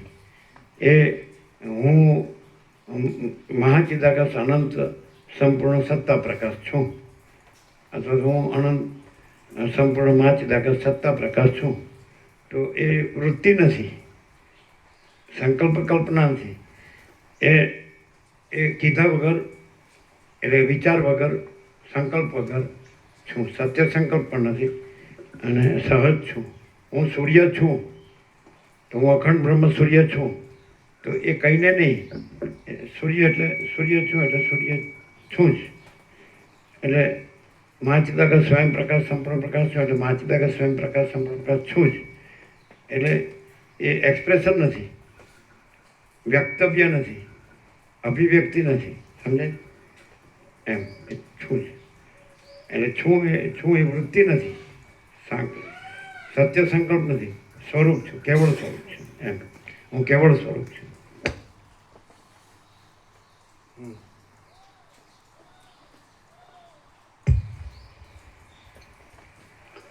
આથી એણે પોતાના તાંડવ નૃત્યની ક્રીડા વડે જાણે પાછો પ્રલય કરવાનો આરંભ કર્યો હોય એમ દેખાતું હતું.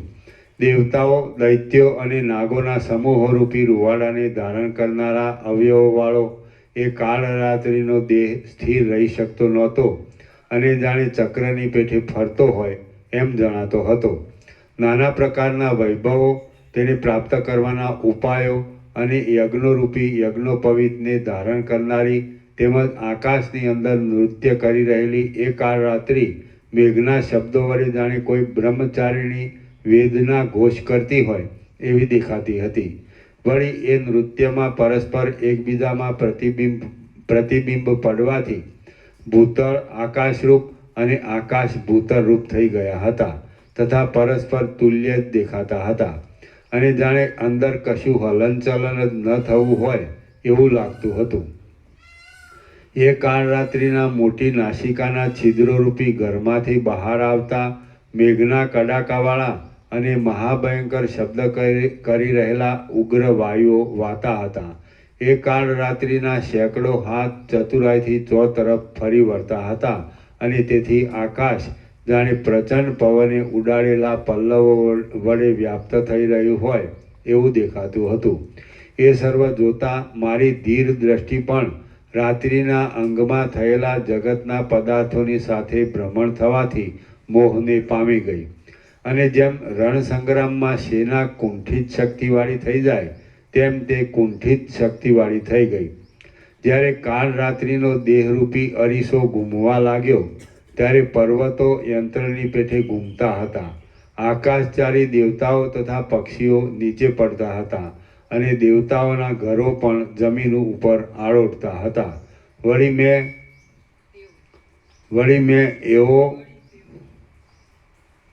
મેં તેઓ પાંદડાની પેઠે એ કાળરાત્રિના પ્રવાહમાં વહ્યા જતા હતા અને મલ્યાચલ પણ પલ્લવની પેઠે ચૂંથાઈ જતા હતા. હિમાલય પણ હિમના એક બિંદુની પેઠે વિખેરાઈ જતા હતા આમ એ સર્વ પૃથ્વીમાં ઉગેલા ગુલાબ પેઠે ક્ષયને પ્રાપ્ત થઈ જતા હતા. પૃથ્વીની અંદર સહ્યાદ્રી આદિ પર્વતો પક્ષીના જેવા દેખાતા હતા, ત્યારે વિંધ્યાચળ આદિ પર્વતો વિદ્યાધરના જેવા જણાતા હતા. આકાશમાં જેમ રાજહંસો ભમ્યા કરે છે, તેમ એ સઘળા પર્વતો વૃક્ષોના ભ્રમમાં ભમ્યા કરતા હતા. એ કાળ રાત્રિના દેહરૂપી તળાવમાં દ્વીપો તૃણના જેવા દેખાતા હતા. સમુદ્રો કુંડાળા જેવા જણાતા હતા ને દેવલોકની પંક્તિઓ કમળો જેવી શોભતી હતી. નિર્મળ આકાશના જેવા મહાવિશાળ સ્વપ્નમાં દેખાયેલા કાજળના નગરની પેઠે અતિ શ્યામ અને મોટી જંગાવાળા તથા એકઠા થયેલા અનેક સૂર્યના જેવા મહાજાજ્વલ્યમાન એ કાળ રાત્રિના શરીરમાં મેરુ પર્વતની ઉપર આવેલા વનમાં વિંધ્યાચળ નૃત્ય કરતો હતો. આ વાતને સહન ન કરી શકવાથી સહ્યાદ્રી, કૈલાસ, મલ્યાચળ, મહેન્દ્ર પર્વત, ક્રૌચ પર્વત, મંદ્રાચલ અને ગોકર્ણ આદિ પર્વતો આકાશરૂપી આંગણામાં નૃત્ય કરતા હતા. આથી પૃથ્વી અને વિદ્યાધરોના નગરો પણ નૃત્ય કરતા હતા. એવી જ રીતે વનમાં ઉત્પન્ન થનારા સર્વ સ્થાવર પદાર્થો એ કાળ રાત્રિના શરીરની અંદર જાણે જંગમપણાને પ્રાપ્ત થઈ ગયેલા હોય તેવા જણાતા હતા. પર્વતની અંદર સમુદ્ર નૃત્ય કરતા હતા. ઊંચા પર્વતો પણ આકાશના પોલાણમાં નૃત્ય કરતા હતા. આકાશ પણ ચંદ્રમા અને સૂર્ય સાથે ચલાયમાન થઈને કોણ જાણે પૃથ્વીની નીચે ક્યાંય ચાલ્યું ગયું તે જણાયું ન હતું. વિખરાયેલા પુષ્પોવાળો વનોનો સમૂહ દ્વીપો, પર્વતો અને નગરોની સાથે સૂર્ય આદિના નિવાસરૂપ આકાશમાં નૃત્યો કરી રહ્યો હતો. એવી રીતે ચલાયમાન થઈ રહેલું સર્વ જગત સમુદ્રમાં તણાયેલા ઘાસની પેઠે દિશાઓમાં ભમતું જણાતું હતું. આકાશમાં પર્વતો ભમતા હતા. સમુદ્રો દિશાઓના અંતોમાં પહોંચી વળ્યા હતા. ગામડાના અને નગરોના સમૂહો નદીઓ તથા તળાવો જાણે અરીસામાં પ્રવેશ કરી રહ્યા હોય તેમ વૃદ્ધિ પામેલા પવનમાં એક લોકમાંથી બીજા લોકમાં પ્રવેશ કરી રહ્યા હતા અને ઉડેલા ઘાસની પેઠે ભમતા દેખાતા હતા. સમુદ્રની પેઠે નિર્જળ પ્રદેશમાં પણ માછલા ફરતા હતા. પૃથ્વીની પેઠે જ આકાશની અંદર નગરો સ્થિર દેખાતા હતા. પર્વતો આકાશમાં જોવામાં આવતા હતા. આકાશ અને પ્રલયકાળના મેઘો ઉત્પાત કરનારા પ્રલયકાળના પ્રચંડ વાયુને લીધે ફેરફારવાળા થઈ ગયેલા પર્વતોમાં સ્થિર થઈ ગયેલા દેખાતા હતા. નક્ષત્રોનો સમૂહ મણિઓની વૃષ્ટિના વેગની પેઠે મનોહર જણાતો હતો અને હજારો દીવાઓને ભમાવનારા યંત્રોના ચક્રની પેઠે તે પૃથ્વીની બહાર તથા અંદર ભ્રમણ કરી રહ્યો હતો. તેનો દેખાવ વિદ્યાધરોએ અને દેવતાઓના સમૂહે આ સભા ઉપર કરેલી ફૂલની વૃષ્ટિના જેવો જણાતો હતો. એ કાળ રાત્રિના દેહની અંદર પ્રલયોના અને સૃષ્ટિઓના સમૂહો રાત્રિ દિવસના જેવા ટૂંકા જણાતા હતા. દિવસોના અને રાત્રિઓના સમૂહો ધોળા અને કાળા રૂપાના પતરા ઉપર પડેલા એક નાના બિંદુની પેઠે બહુ જ નાના જણાતા હતા. વળી એ કાળ રાત્રિના શરીરમાં કૃષ્ણ પક્ષ અને શુક્લ પક્ષ એ બંને પક્ષો વજ્રમણી અને ઇન્દ્રનીલમણી આદિથી બનેલા હતા. તેથી તેઓ નિર્મળ દેખાતા ધોળા, કાળા અને અરીસાઓના સમૂહની પેઠે શોભતા હતા. એ કાળ રાત્રિના દેહમાં સૂર્યચંદ્રના અનેક મંડળો રત્નરૂપે શોભી રહ્યા હતા. તારાઓના સમૂહો ચપળ અને કુંડાળા જેવા થઈ રહેલા કાંતિમાન હારોની પેઠે દીપતા હતા. સ્વચ્છ આકાશ તો વીંટાઈ રહેલા મોટા વસ્ત્રના જેવું જણાતું હતું અને તેની અંદર ભમ્યા કરતી વીજળીના ઝબકારાઓ ઉંબાડિયાની પંક્તિની પેઠે મોટો પ્રકાશ આપતા હતા. પ્રલયકાળમાં આળોટતા ત્રણેય જગત એ કાળ રાત્રિના દેહમાં મણિરૂપે શોભતા હતા અને તેઓ કાળચક્રના ફેરફારને લીધે એકબીજા સાથે અથડાતા તત્કાળ ઝણઝણાટ કરતા હતા. સૂર્ય આદિના તેજો કાળ રાત્રિના દેહની અંદર નાના પ્રકારના સુંદર કંકણ, નુપુર આદિ આભૂષણ રૂપે દેખાતા હતા અને તેઓ પણ ઝણઝણાટની સાથે નીચે અને ઉપર પ્રસરી જતા હતા. સંગ્રામને વિશે મદોન્મત થઈ રહેલા યોદ્ધાઓના ખડગોની કાંતિના તરંગોથી સઘળા તડકાવાળા દિવસો શ્યામ થઈ જતા હતા. એ કાળ રાત્રિના નૃત્યમાં પોતે ભમતા હતા, છતાં સર્વના અધિષ્ઠાન રૂપ એવા બ્રહ્મની સ્થિરતાને લીધે સારી પેઠે સ્થિર થઈ રહેલા વીર પુરુષોના મંડળના યુદ્ધને મોટો કોલાહલ સંભળાતો હતો. એ કાળ રાત્રિના નૃત્યમાં બ્રહ્મા, ઇન્દ્ર, વિષ્ણુ, મહાદેવ, અગ્નિ, સૂર્ય, ચંદ્રમા ઇત્યાદિ દેવતાઓ અને દૈત્યો પોતપોતાના અધિકારનો કાળ આવી રહેતા ભ્રષ્ટ થઈ નીચે પડતા હતા. વળી તેમના સ્થાનમાં પવનમાં ઉડેલા મચ્છરની પેઠે અને વીજળીના ઝબકારાની પેઠે બીજાઓ આવતા હતા અને તેમનો પણ કાળ આવી રહેતા તેઓ પાછા નીચે પડતા હતા. જગતમાં પ્રતીતિમાં આવતા સંહાર, સૃષ્ટિ, સુખ, દુઃખ, સમર્થતા, દરિદ્રતા, ઈચ્છા, અનિચ્છા, વિધિ, નિષેધ અને જન્મ મરણની ભ્રાંતિ વગેરે ભાવો પરસ્પર વિરુદ્ધ છે, છતાં એ કાળ રાત્રિના દેહમાં એકબીજામાં ભેળસેળ ન થઈ જતા સદાકાળ સાથે રહેતા હતા. ત્યાં તેઓ જુદા પણ દેખાતા હતા અને કોઈ વખતે એકબીજામાં મિશ્ર થઈ રહેલા હોય એમ પણ દેખાતું હતું. વળી કાળ રાત્રિના શરીરમાં ચિદાકાશની અંદર મિથ્યા રૂપે પ્રતીતિમાં આવતા અને વસ્તુતઃ જોઈએ તો શૂન્ય રૂપે રહેલા સંહાર, સૃષ્ટિ, જગત, પૃથ્વી વગેરેના વિલાસોના અધિષ્ઠાન ચૈતન્યમાં ઉત્પત્તિ, સ્થિતિ અને લય વારંવાર થયા જ કરતા હતા અને પદાર્થોની ક્રિયાઓ તથા તેના ફેરફાર વારંવાર થતા જ જતા હતા. તેમજ એમની સંખ્યા નક્કી કરી શકાય તેમ ન હતું. એ કાળ રાત્રિના દેહની અંદર ઉત્પત્તિ, શાંતિ, મરણ, ઉત્સવ, યુદ્ધ, સમાનભાવ, દ્વેષ, રાગ, ભય અને વિશ્વાસ વગેરેમાં ખજાનામાં એકત્ર થઈ રહેલા રત્નના સમૂહની પેઠે દેખાતા હતા. કેમ કે એ કાળ રાત્રિનું શરીર અનેક તરહના રસોવાળી સૃષ્ટિઓની પરંપરાને અસ્ખલિત રીતે ધારણ કરી રહ્યું હતું. જેમ તિમિર રોગ વડે મલિન દ્રષ્ટિવાળા પુરુષને આકાશમાં મચ્છરા, મોવાળા આદિના જેવા આકારો ભ્રાંતિને લીધે જોવામાં આવે છે, તેમ એ કાળ રાત્રિના ચિદાકાશમય શરીરની અંદર સ્વાભાવિક રીતે જ પ્રતીતિમાં આવતી અને કાંઈક અનિર્વચનીય એવા માયાના આવરણને લીધે અનુભવાતી જગતની વ્યવસ્થાઓ તેમજ એ સર્વનો પાછો લય એ બધું ભ્રાંતિને લીધે પ્રતીતિમાં આવતું હતું. જેવી રીતે પર્વત પોતે અચલ છે, છતાં અરીસામાં પ્રતિબિંબિત થયા પછી અરીસો ચલાયમાન થતાં પોતે પણ પ્રતિબિંબ રૂપે ચલાયમાન જણાય છે, તેમ જગત અચળ એવા અધિષ્ઠાન ચૈતન્યની અંદર સ્થિતિ રાખી રહેલું છે. તેથી વસ્તુતઃ જોઈએ તો ક્ષોભને નહીં પામ્યા છતાં તે માયાના યોગથી ક્ષોભને પ્રાપ્ત થતું દેખાતું હતું. નૃત્ય વડે પોતાના પ્રતાપને ચોતરફ પ્રસારનારી માયાની અંદર જગતના સર્વ પદાર્થો રહ્યા છે. તેઓ બાળકની સંકલ્પ સૃષ્ટિની પેઠે પ્રતિક્ષણ એક સ્થિતિ છોડીને બીજી સ્થિતિને પ્રાપ્ત થતા હતા. એ કાળ રાત્રિના શરીરની અંદર જગતરૂપી અનેક મગના દાણાઓનો સમૂહ ક્રિયાશક્તિ વડે એકઠો થતો હતો અને પાછો કાળે કરી વિખેરાઈ જતો હતો.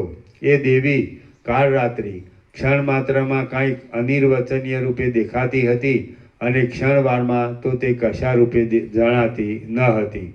ક્ષણવારમાં તે અંગુષ્ઠ પ્રમાણની દેખાતી હતી અને ક્ષણવારમાં આખા આકાશને પૂરી દે તેવું મહાવિશાળ તેનું રૂપ દેખાતું હતું.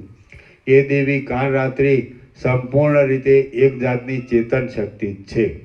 તે જગત રૂપે પણ થઈ જાય છે, અનંત છે અને જો તેને મૂળ રૂપ તપાસીએ તો તે પરમ શુદ્ધ ચિદાકાશ રૂપ છે. એ દેવી ત્રણેય કાળમાં થનારા ત્રણેય લોકની અંદર રહેનારી એક ચેતન શક્તિ છે. તે યથાસ્થિતપણે રહેનારા પોતાના સ્વરૂપથી ચિત્રકારના ઉદાર અંતઃકરણમાં રહેલા ચિત્રરૂપ સંસારની પેઠે કૌંસમાં કામ, કર્મ, વાસના વગેરેના પરિપાક અનુસાર પ્રકટ દેખાતા વેગ વડે અનેક વિચિત્ર આકારે થઈ રહેલી દેખાય છે. એ પોતે એ પોતે એક ચિદ્રૂપ છે, છતાં અવિદ્યાના યોગથી સર્વરૂપ થઈ રહેલ છે. બાકી વસ્તુ દ્રષ્ટિથી જોતા તેનું સ્વરૂપ એક ચિન્મય આત્મતત્વરૂપ છે. તેથી તે શાંત ચિદાકાશ રૂપ જ છે. એવી રીતે વિદ્યા અને અવિદ્યાના યોગથી પળવારમાં વિચિત્ર રૂપે દેખાવ આપનારા અને વસ્તુતઃ એક રૂપતાને લીધે ચિન્મય રૂપે રહેલા અનાદિ અને અનંત પોતાના રૂપને તે ધારણ કરી રહી છે. કેવળ ચિદાકાશ રૂપી શરીરને ધારણ કરી રહેલી એ કાળ રાત્રિની અંદર આ જે દ્રશ્ય ચિદાકાશ રૂપ જ છે તે અનંત શિલામાં કોતરેલ રેખા, કમળ, ચક્ર આદિની રચનાની પેઠે અને જળમય સમુદ્રની અંદર દેખાતી તરંગોની રેખાની પેઠે અભિન્ન રૂપે પ્રતીતિમાં આવે છે. પ્રલયકાળના રુદ્ર ભૈરવનો આકાર ધારણ કરી રહ્યા હતા અને તેમની પાસે એ મહાભૈરવી દેવી કાળ રાત્રિ પોતાના વિશાળ રૂપથી આકાશને પૂરી દઈ નૃત્ય કરતા દેખાતા હતા. કાલભૈરવના કપાળમાં દ્રઢપણે રહેલા મહા ઉગ્ર એવા ત્રીજા નેત્રના અગ્નિ વડે બળી ગયેલા અને ઠૂંઠા જ માત્ર જેમાં બાકી રહ્યા છે એવા જંગલોવાળી પૃથ્વીને ધારણ કરી રહેલી તેમજ પ્રલયકાળના પવન વડે કંપ્યા કરતી વનોની પંક્તિની પેઠે ભૈરવી દેવી નૃત્ય કરી રહ્યા હતા.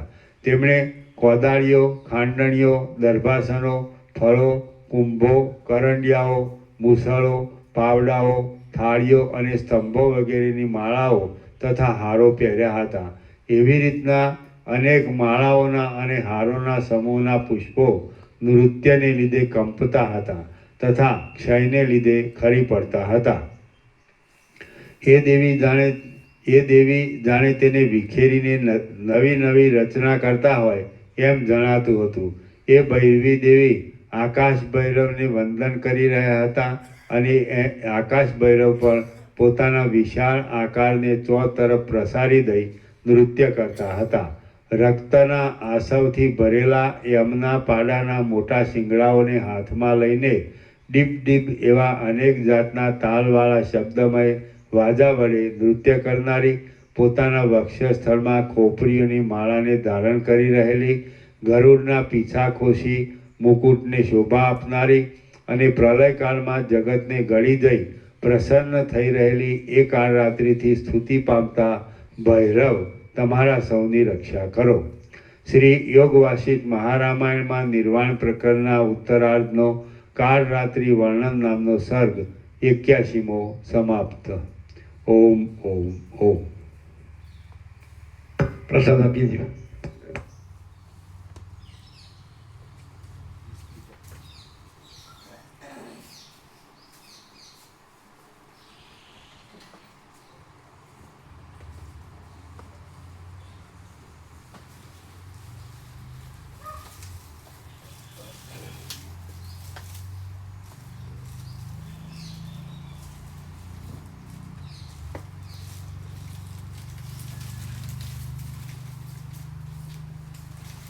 શું છે આજનો નિત્યાનંદન પ્રકાશ?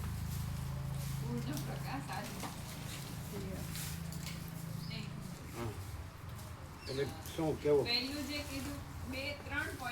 માઇક આપજો.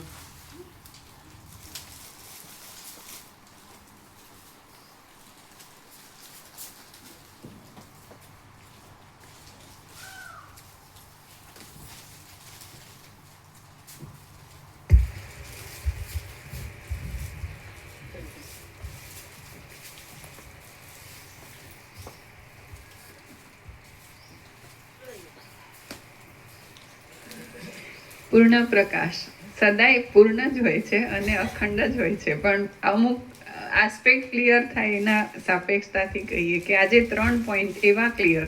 પહેલું હતું સ્ત્રી પુરુષના આકારના ભેદ. તો મહાચિદાકાશ સ્વયં પ્રકાશ સંપૂર્ણ પ્રકાશ એબ્સોલ્યુટ છે, એમાં કોઈ ભેદની કલ્પના જ નથી. એટલે આકારના ભેદ જે કીધા, સ્ત્રી પુરુષના કે બીજા કોઈ પણ સમષ્ટિ વ્યષ્ટિ કોઈ પણ ભેદ, આકારના ભેદ, તો એવું કંઈ છે નહીં અને આખો સ્વયં પ્રકાશ એબ્સોલ્યુટ છે એમ. બીજું જે કીધું કે કર્તવ્ય, માણસને એમ લાગે કે હું માણસ છું અને છે રિયાલિટી એબ્સોલ્યુટ તત્વ, તો એને એવું લાગતું હોય તો એનું કર્તવ્ય શું, કે એને કરવું શું જોઈએ.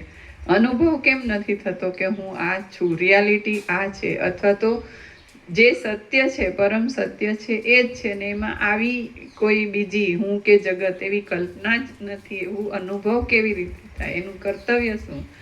તો મહાચિદાકાશ સ્વયં પ્રકાશ સંપૂર્ણ પ્રકાશ સહજ છે, એમાં એવી વૃત્તિ પણ નથી, એવું કોઈ વ્યક્તવ્ય કે એવો પ્રકાશ થાય કરે અને એવું છે, અને એનું ગ્રહણ કે ત્યાગ, ભ્રાંતિનો ત્યાગ અને સ્વરૂપનું ગ્રહણ એવું પણ નથી. એટલું બધું સહજ તત્વ છે, એબ્સોલ્યુટ પોતે જ છે. અને માણસને એવું લાગતું હોય તો એણે શું કરવાનું? તો છે એ રહેવાનું, જે નથી એ રહીને પછી ખાલી બોલે તો એ ન થાય, એ અનુભવ ન થાય. અને જે છે એબ્સોલ્યુટ જ છે, એટલે એનું ગ્રહણ કરવાનું છે. અને જે નથી રહ્યો, જે નથી એ હું રહ્યો છું અને એનો ત્યાગ કરું એવું નથી, સહજ જ છે એમ. ઓમ ઓમ ઓમ.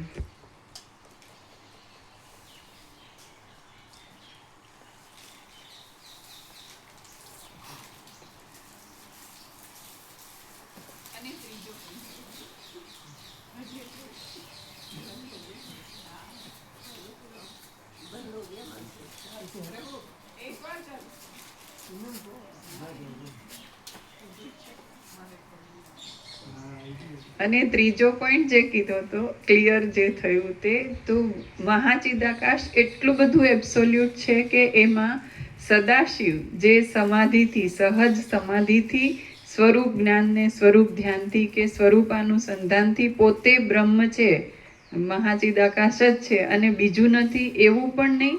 અને કોઈ ચંચળતા ભ્રાંતિથી કે સ્પંદની કે દ્રશ્યની કલ્પનાથી જગત જેવું કંઈ દેખાય છે એવું પણ નહીં એમ. અને એટલું બધું એબ્સોલ્યુટ, એટલે એ છે એ પરમ ચિદાકાશ, અનંત પૂર્ણ નિરપેક્ષ સત, કોઈ સાપેક્ષતા નહીં. એટલે જે સદાશિવ કીધું એ અવિદ્યાનો સત્વ ભાગ એમ, એવી રીતે તો એવુંય નહીં. અને એબ્સોલ્યુટ, આખું પોતે એબ્સોલ્યુટ. અને એટલે આ 8 દિવસમાં નૈનામતી સાથે કે કોઈ સાથે આ પ્રકાશ થયો કે કેવો? એ આ જે 8 દિવસમાં અમે ઘરે જ હતા, પણ ઘરના જ બધાની સાથે પણ થતો. દેવરાજ હતો, મિલન, નૈના અને હિમાંશુ ને એના વાઈફ પણ આવ્યા હતા. એ લોકોને શ્રાવણ મહિનો આખો કર્યો એટલે પ્રભુના દર્શને આવવાની ઈચ્છા હતી. એટલે કહેતા હતા કે તું જઈશ ત્યારે અમે તને મૂકવા આવશું, પ્રભુના દર્શન બી કરી લઈએ એમ.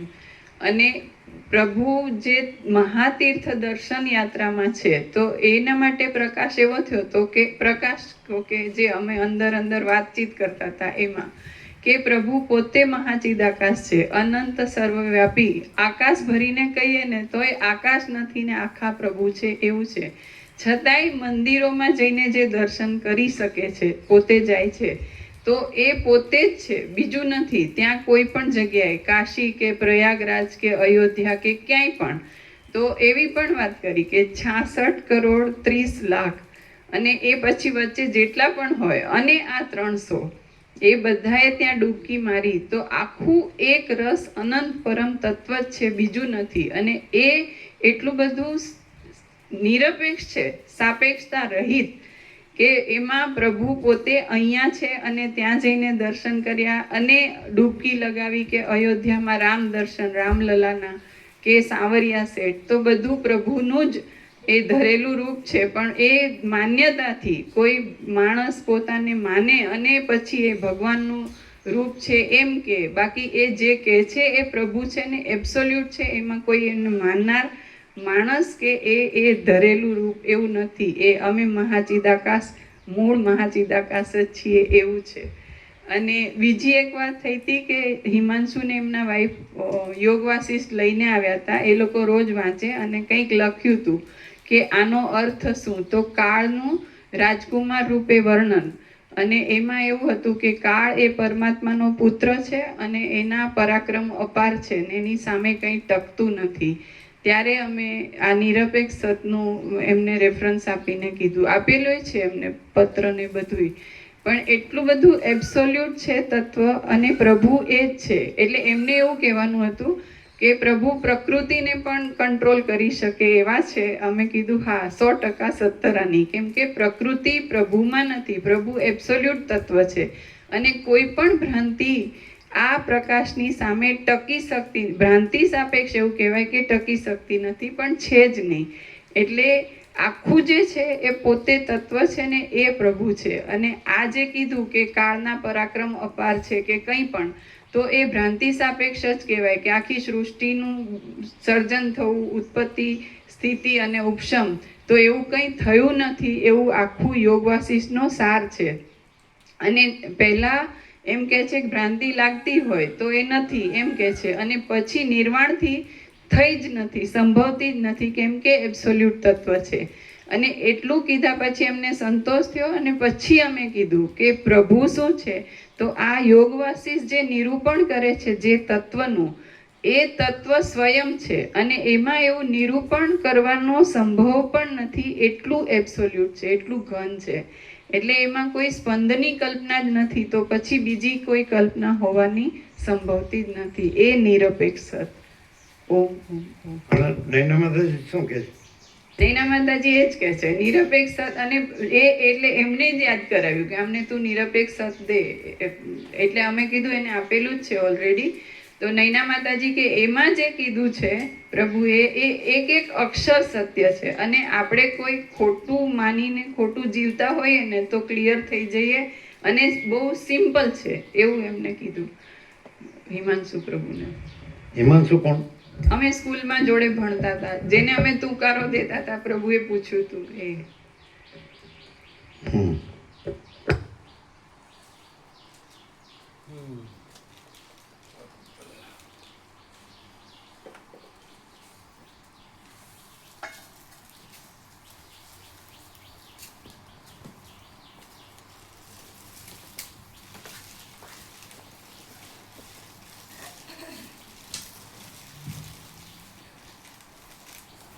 એટલે તમે જે બધું છે એ ઇતિહાસ પ્રમાણે બધું એક કરી દો. હા, અને એનું કેટલું થાય ખબર ને તમને? ગુણાકાર કરવો હોય તો કરી દો.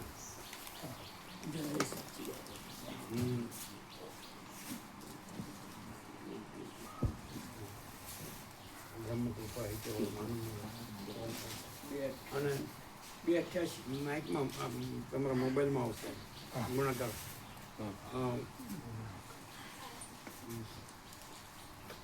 293ની સેવા આવી છે, એટલે 293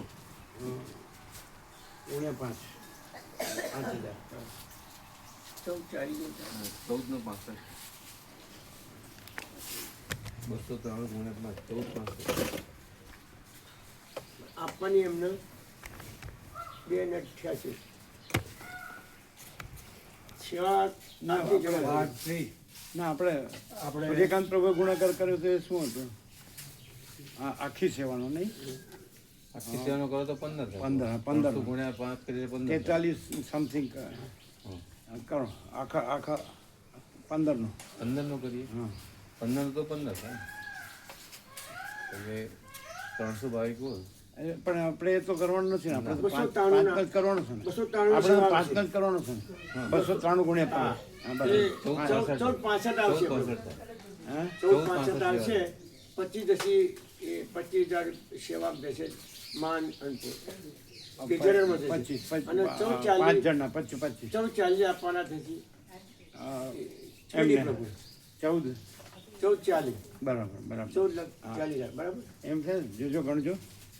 293 × 5 એટલે 1465. 14 આવશે. એમાંથી એમાં 25,000 અન્નપૂર્ણામાં જાય, માનપૂર્ણા. 288 ની આપવાની ને, હા, એટલે એટલે 1440. 1440 તો તમે 1440 એકત્ર કરજો હા બધા. બરોબર. આમ તો આવી ગયા તો છે જ. આવી જશે. એટલે આ 100 સુધી લગભગ થઈ જશે. હા, 1440. હા બરોબર. એ તમે એક ઠેકાણે બર્થડે પ્રભુ એના કંઈ કહેતા હતા ને 10 અઠવાડિયા પછી બર્થડે પ્રભુ એકલા જ મેં કદાચ એ રવિવારે એ તો આવી જશે. આપતા રવિવારે આપી દે. હા, સોમવારે રવિવારે. એટલે 1440 આપણે રાખવાના. તમારે એક જગ્યાએ વ્યવસ્થિત. આપણે વાવ. એટલે અહીંયા તમારે રાખવાનું નહીં, નહીં. જોખમ રાખવાનું. બધું યુટ્યુબ પર 1440. પછી અહીંથી લીધું સંજય પ્રભુ એ બધા આવી ગયા આવી ગયા હા બધા આવી ગયા ને કમ્પ્લીટ કરી થઈ ગયું ને સંજય પ્રભુ બધા આપણે આવી ગયા જીરો જીરો ખાલે એ થઈ ગયું અને 14:40 તમારે આપ અને પછી માં માં ટેજરમાં લઈ લેવાનું અન્નપૂર્ણા ટેજર 25,000 આ 25 માં પછી 288 ના થયા ને? 288 હા 288 288 એટલે 12 ફ્રી હા એ બરાબર બાર ફ્રી એટલે પાંચ ફ્રી 7 તો હતા જ બરાબર. અમારી 2 સીટ એટલે એ અને તો વસંત પ્રભુની 4 સીટ અને ધર્મેન્દ્ર પ્રભુની 1 સીટ એટલે 7 તો હતા જ એટલે 3 સીટ એટલે 5 સીટ 12 અને 2 પ્રભુની 14 કે ના. આપણે એને ભૂલ થાય ગણવામાં અમારી 2 સાંભળો અમારી 2 ધર્મેન્દ્ર પ્રભુની 1 હા અને વસંત ડૉક્ટર પ્રભુની 4 એટલે 7 હા એ હા એટલે અને 12 સીટ મળે એટલે 5 સીટના લેવાના 293 ના આવશે ને એટલે 5 સીટના લેવાના એટલે 288 ના સેવા આપણે આપવાની એટલે 1440 એક્ઝેક્ટલી બરાબર છે 14 બરાબર બરાબર અને 25 અન્નપૂર્ણામાં છે 14 એ તો બરાબર એટલે 14 આપણે 14 યાદ રાખવાના આપણે 25 અન્નપૂર્ણામાં હા અને 14 એને આપવા કેડી પ્રભુના બરાબર એટલે કેળીને આપવાના 14 યાદ એટલે વ્યવસ્થિત રાખી દેવાનું તમારે 14 પાસે બળદેવ પ્રભુના આવશે લઈ લેવાનું પછી કીર્તિ પ્રભુના આવે એક હા સાત એમાં એક પાછા આમાં આ પણ એક આવે. ટ્રેઝરરમાં હા, આપવાનું. હા એ તો બરાબર હા પછી ગણેશ ચતુર્થી આવે એ ટ્રેઝરરમાં આપવાનું. આપણે બરાબર ઓમ ઓમ ઓમ એટલે 00 એક્ઝેક્ટ છે ને આપણું પેલું ચટણીનું કહેતા હતા પેલા શેનું? રાજ બાપુ હા હવે પ્રસાદમાં ચટણી બનાવવાનું કહેતા ને પ્રભુ એટલે દર વખતે તો એ તૈયાર લખાવી દેતા હતા હા એટલે આપણે ટામેટાનો સોસ લાવી અને પછી એમાં ગોળ અને પેલું આ તમે લીમડાના બોલ્યા ફૂલને તમે પૂછ્યું હતું એટલે લીમડા ચટણી ફૂલ છે ને લેવું. એટલે તમે અમને કીધું હતું કે ટમેટા અને ગોળ હા એવું અને તમે લીમડા કીધું ફૂલ પણ લેવું સોસનું અમને ખબર નહોતી હા સોસ તમે અમને ટમેટા અને ગોળ કીધું હતું. એટલે ટમેટાનો સોસ આવે ને એ લોકો બનાવે છે દર વખતે પણ આપણે કોણ બનાવે છે આ રસોઈયા પ્રભુ તૈયાર લાવીએ ને સોસ એમાં ગોળ નાખે અને આ લીંબુના ફૂલ નાખે અને પછી એનો વઘાર કરી અને ઉકાળે છે એને ટમેટા નહીં ના ટમેટા નહીં એના કરતાં તો આપણે એમ બંધ કરીએ પ્રભુ કે આંબલી અને ખજૂરની ચટણી બનાવડાવીએ આંબલી ખજૂરી એ સારી રહેશે અને નુકસાન ના કરે કોઈને આંબલી ખજૂર આવે ને. એટલે હા, સરસ. ગોટામાં સારી રહે હમ પેલો લઈ લેજો પેલી ઈયળ છે પેલી લઈ પીળામાં ના એ બીજું કંઈ ના, રિયલ નથી પેલી ચાલે છે એટલે તેનું કે આપણે એ રીતે કેવી રીતે કરતો હોય વાંધો નહીં ખજૂરની ચટણી બનાવી ખજૂર અને આપણે આની આંબલીની ચટણી જે તમને સર્વાંતરણની એ પ્રેરણા સરળ અને સારું થાય બધાને ભાવે સરળ એટલે જે તમને સર્વાંતરણની પ્રેરણા છે યોગ્ય લાગે તે કરો. બરાબર બરાબર 700 700 ભાવિકો હા. એટલે 800 લઈ શકે એવું હા તો લઈ શકશે 800 ભાવિકો લઈ એટલે ચટણી 800 જ કરવાની 800 ની થાય ચટણી એટલી જ થાય પ્રભુ ચટણી અને તો ભજીયા પણ એટલા 800 જ 800 કરવાના. ના જ થાય ભજીયા 800 બીજું પછી જેમ બનાવી શકાય બરોબર ધારો કે 800 આવ્યા તો તમને દાળ ભાત કે ગમે તે એ તો વાર ના લાગે એ તો થઈ લાડુ જાય. લાડુ 1300 વધારે નહીં હા લાડુ લોકો ટાઈમ પર બહુ આપણે 700 ના ભેજવાળું વાતાવરણ છે ને પ્રભુ. બધા બાઈકો ઓછા થયા ને અમે 1000 પડસા લેવાના બાઈકો ઓછા થયા ને એ જોજો 300 ઓછા છે આચાર 1000 રાખીએ તો ચાલે. 1000 રાખો. હા, બહુ સારું. હજાર લાડુ. પૂછી લેવું ને તમારે કેટલું લાવવું એ હા. કે તમને અંદાજ છે અંદર એટલું ઓછું કરી દે. એટલે 50 ઘી ગોળ ને 30% બધું એટલે 1000 લાડુ રાખો હા એટલે ઘી 1000 ગોળ લાડુ ને એટલે 150 કિલો વજન. 800 એમાં 800 લઈ શકે એવી હા, રીતે. આપો. એટલે ચટણી તો પહેલેથી 800 જ રાખવાની હા પછી તમારે શું રહ્યું દાળ ભાત શાક હા ત્યાર બાદ શાક અને એ છાશ હા એ પ્રમાણથી જ લઈશું પછી. ગોટા આ ભજીયા ભજીયા ચટણી ઉડાન ભજીયા ભજીયા ફૂલ હા, રાખવાના ફૂલ, ફૂલ. 800 ના 800 800 ના, આપો 800 ના. 800. ભજીયા 800 ના ફૂલ પહેલેથી હોય છે બેઠા હતા પહેલા એક વખત ઓછા પડ્યા હતા ને એમ ઓછા એવું ના નહીં પડે કરીએ. ગઈ વખતે- લેવાનું બરોબર ગઈ વખત ફૂલ કર્યા ને જોવાનું પહેલા. આપણે હા. ફૂલ જ કરવાનું પહેલા ફૂલ આ કર્યા, વખતે ફૂલ જ ફૂલ કર્યા. હા એ રીતે વ્યાસ પૂર્ણિમા પ્રમાણે હા વ્યાસ પૂર્ણિમા. હા ફૂલ ફૂલ કરવાનું ફૂલ કર્યું ગોટા ફૂલ ચટણી ફૂલ હા ગોટા ચટણી ફૂલ 800 ની લાડુ 1000 લાડુ 1000 બરાબર complete. પછી દાળ ભાત શાક તો અને છાશ પ્રમાણથી પણ પ્રમાણથી જ લઈશું એ પ્રમાણે છાશ લઈશું. 800 ની કરવાની હા 700 ભાઈઓને સાથ લઈને 800 છાશ થઈ તો 800 ની કરવાની 800 60 લીટર પાછી આપી હતી હે આ ચોમાસું 60 પાછી આપી હતી. 60 લીટર. 60 લીટર પાછી આપી હતી. ચોમાસું છે એટલે બાળકો ઓછી સાસ લેતા હોય. તો એ છાશ હવે ઓછી રાખી ઓછી વપરાય. 700 ની રાખો, ઓછી વપરાય. 700 ની રાખો, ઓછી ગઈ વખતે- 700 ની રાખો. પણ ગોટા એટલે ભજીયા 800 ના, ચટણી 800 ની, લાડુ પ્રસાદ 1000, 1000. એ બધું કમ્પ્લીટ. દાળ ભાત શાક 700 ના, પણ 800 લઈ શકે એવા. હા બરાબર છે એ તો. હા, શાકમાં શું છે એ તો બનાવે છે મિક્સ સબ્જી છે નોર્મલ એ મિક્સ સબ્જી બનાવે છે, મિક્સ સબ્જી છે. બરોબર છે. હા, બરાબર એ 700 પણ 800 લઈ શકે એવી. બરોબર થઈ ગયું. બરાબર થઈ ગયું. એટલે પાકું. ઓમ ઓમ ઓમ. પછી બધું 0 કરીને મૂકી દો વ્યવસ્થિત. તમારે 14:40. હા પ્રભુ. એટલે બળદેવ પૂર્ણ આવે એ લઈ લો. અને પછી આપણે કીર્તિ પ્રભુણ આવે લઈ લો. કીર્તિબાબુના બંગાળ પછી કહેતા. પછી ગણેશ ચતુર્થી આવે એ લઈ લો. એમાંથી પણ જશે ટ્રેઝરમાં અન્નપૂર્ણામાં આવે. કીર્તિ પ્રભુણ આવશે પછી ગણેશ ચતુર્થી આવશે. બરાબર. અને આજ લઈ આવીશ સામાન લેતા જઈએ છે. હા, તો નટુ પ્રભુણ બોલાવી લે. નટુ હું ફોન કરીશ તો. હા, આવું બાકી ચાલે ને એમ તો. ના ચાલે ચાલે. ઓછું નહીં બનાવવાનું. ઓછું નહીં બનાવીએ. વધુ બનાવવાનું. પ્રસાદ તો ફૂલ જ બનાવીએ છીએ. ઓછું નહીં. 100 વધે તો વાંધો નહીં. વાંધો નહીં. હા. બીજું શું બગાડ ના થાય એ રીતે બનાવીએ હા. એટલે કોઈ એના વ્યસ્ત આપણે ઓછું ન પડવું ઓછું જોઈએ. ના ના, ઓછું પડે, ના ભયો ના જાય એવી રીતે બનાવીએ છીએ. બરાબર. કોઈ તકલીફ ના પડે ભાવિકને. બ્રહ્મ કૃપા હિ કેવલમ આનંદ મંગળ ઓમ ઓમ ઓમ. જય ઓમ.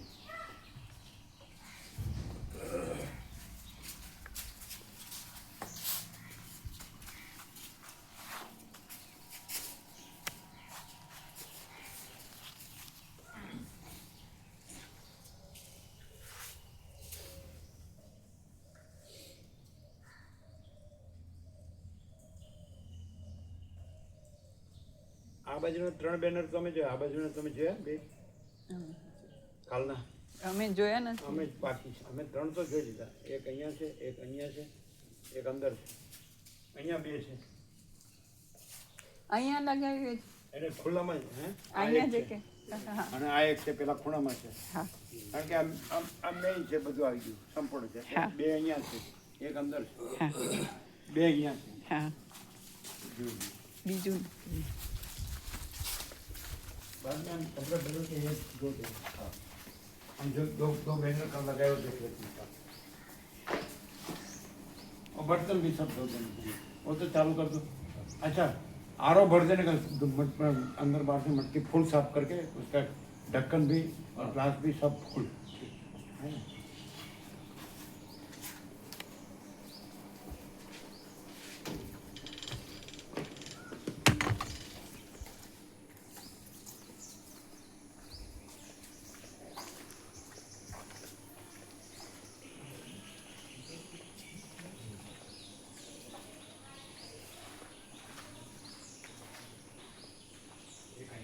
હા અહીંયા જોયું, પેલું નથી જોયું હજુ. બીજું ક્યાં લગાડ્યું?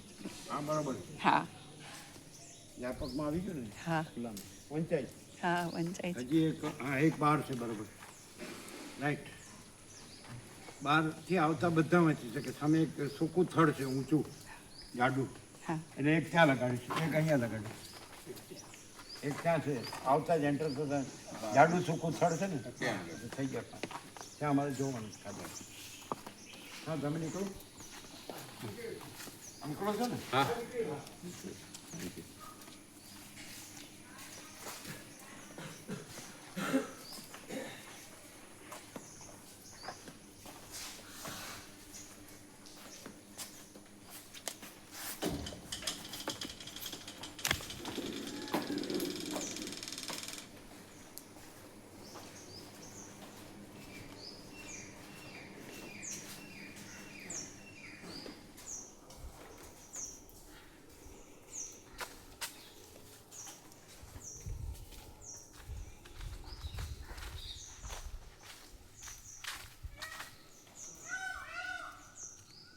એ ત્યાં છે સામે.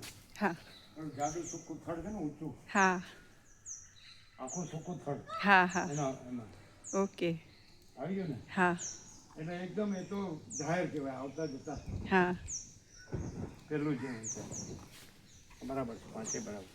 અને અંદરે વંચાય અહીંયા હા અહીંયા તો ત્યાં એકદમ વંચાય. સંપૂર્ણ છે. હા એટલે માસ્ટરપીસ તમે લખ્યો એટલે તું માસ્ટરપીસ પ્રભુએ અહીંયા ઉદ્ગાર કર્યા, જોયું ને એવું જ માસ્ટરપીસ એમ. એટલે સંપૂર્ણ આ એકમાં જ બધું આવી ગયું. અત્યાર સુધીનું જે કંઈ પણ બધું છે આ એકમાં આવી ગયું એમ. માસ્ટરપીસનું મિનિંગ શું થાય?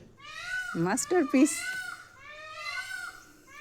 એટલે સર્વશ્રેષ્ઠ ભાવ એનો થાય. અમારી અંદર એક શબ્દ આવ્યો, સર્વશ્રેષ્ઠ, સુપ્રીમ, એબ્સોલ્યુટ.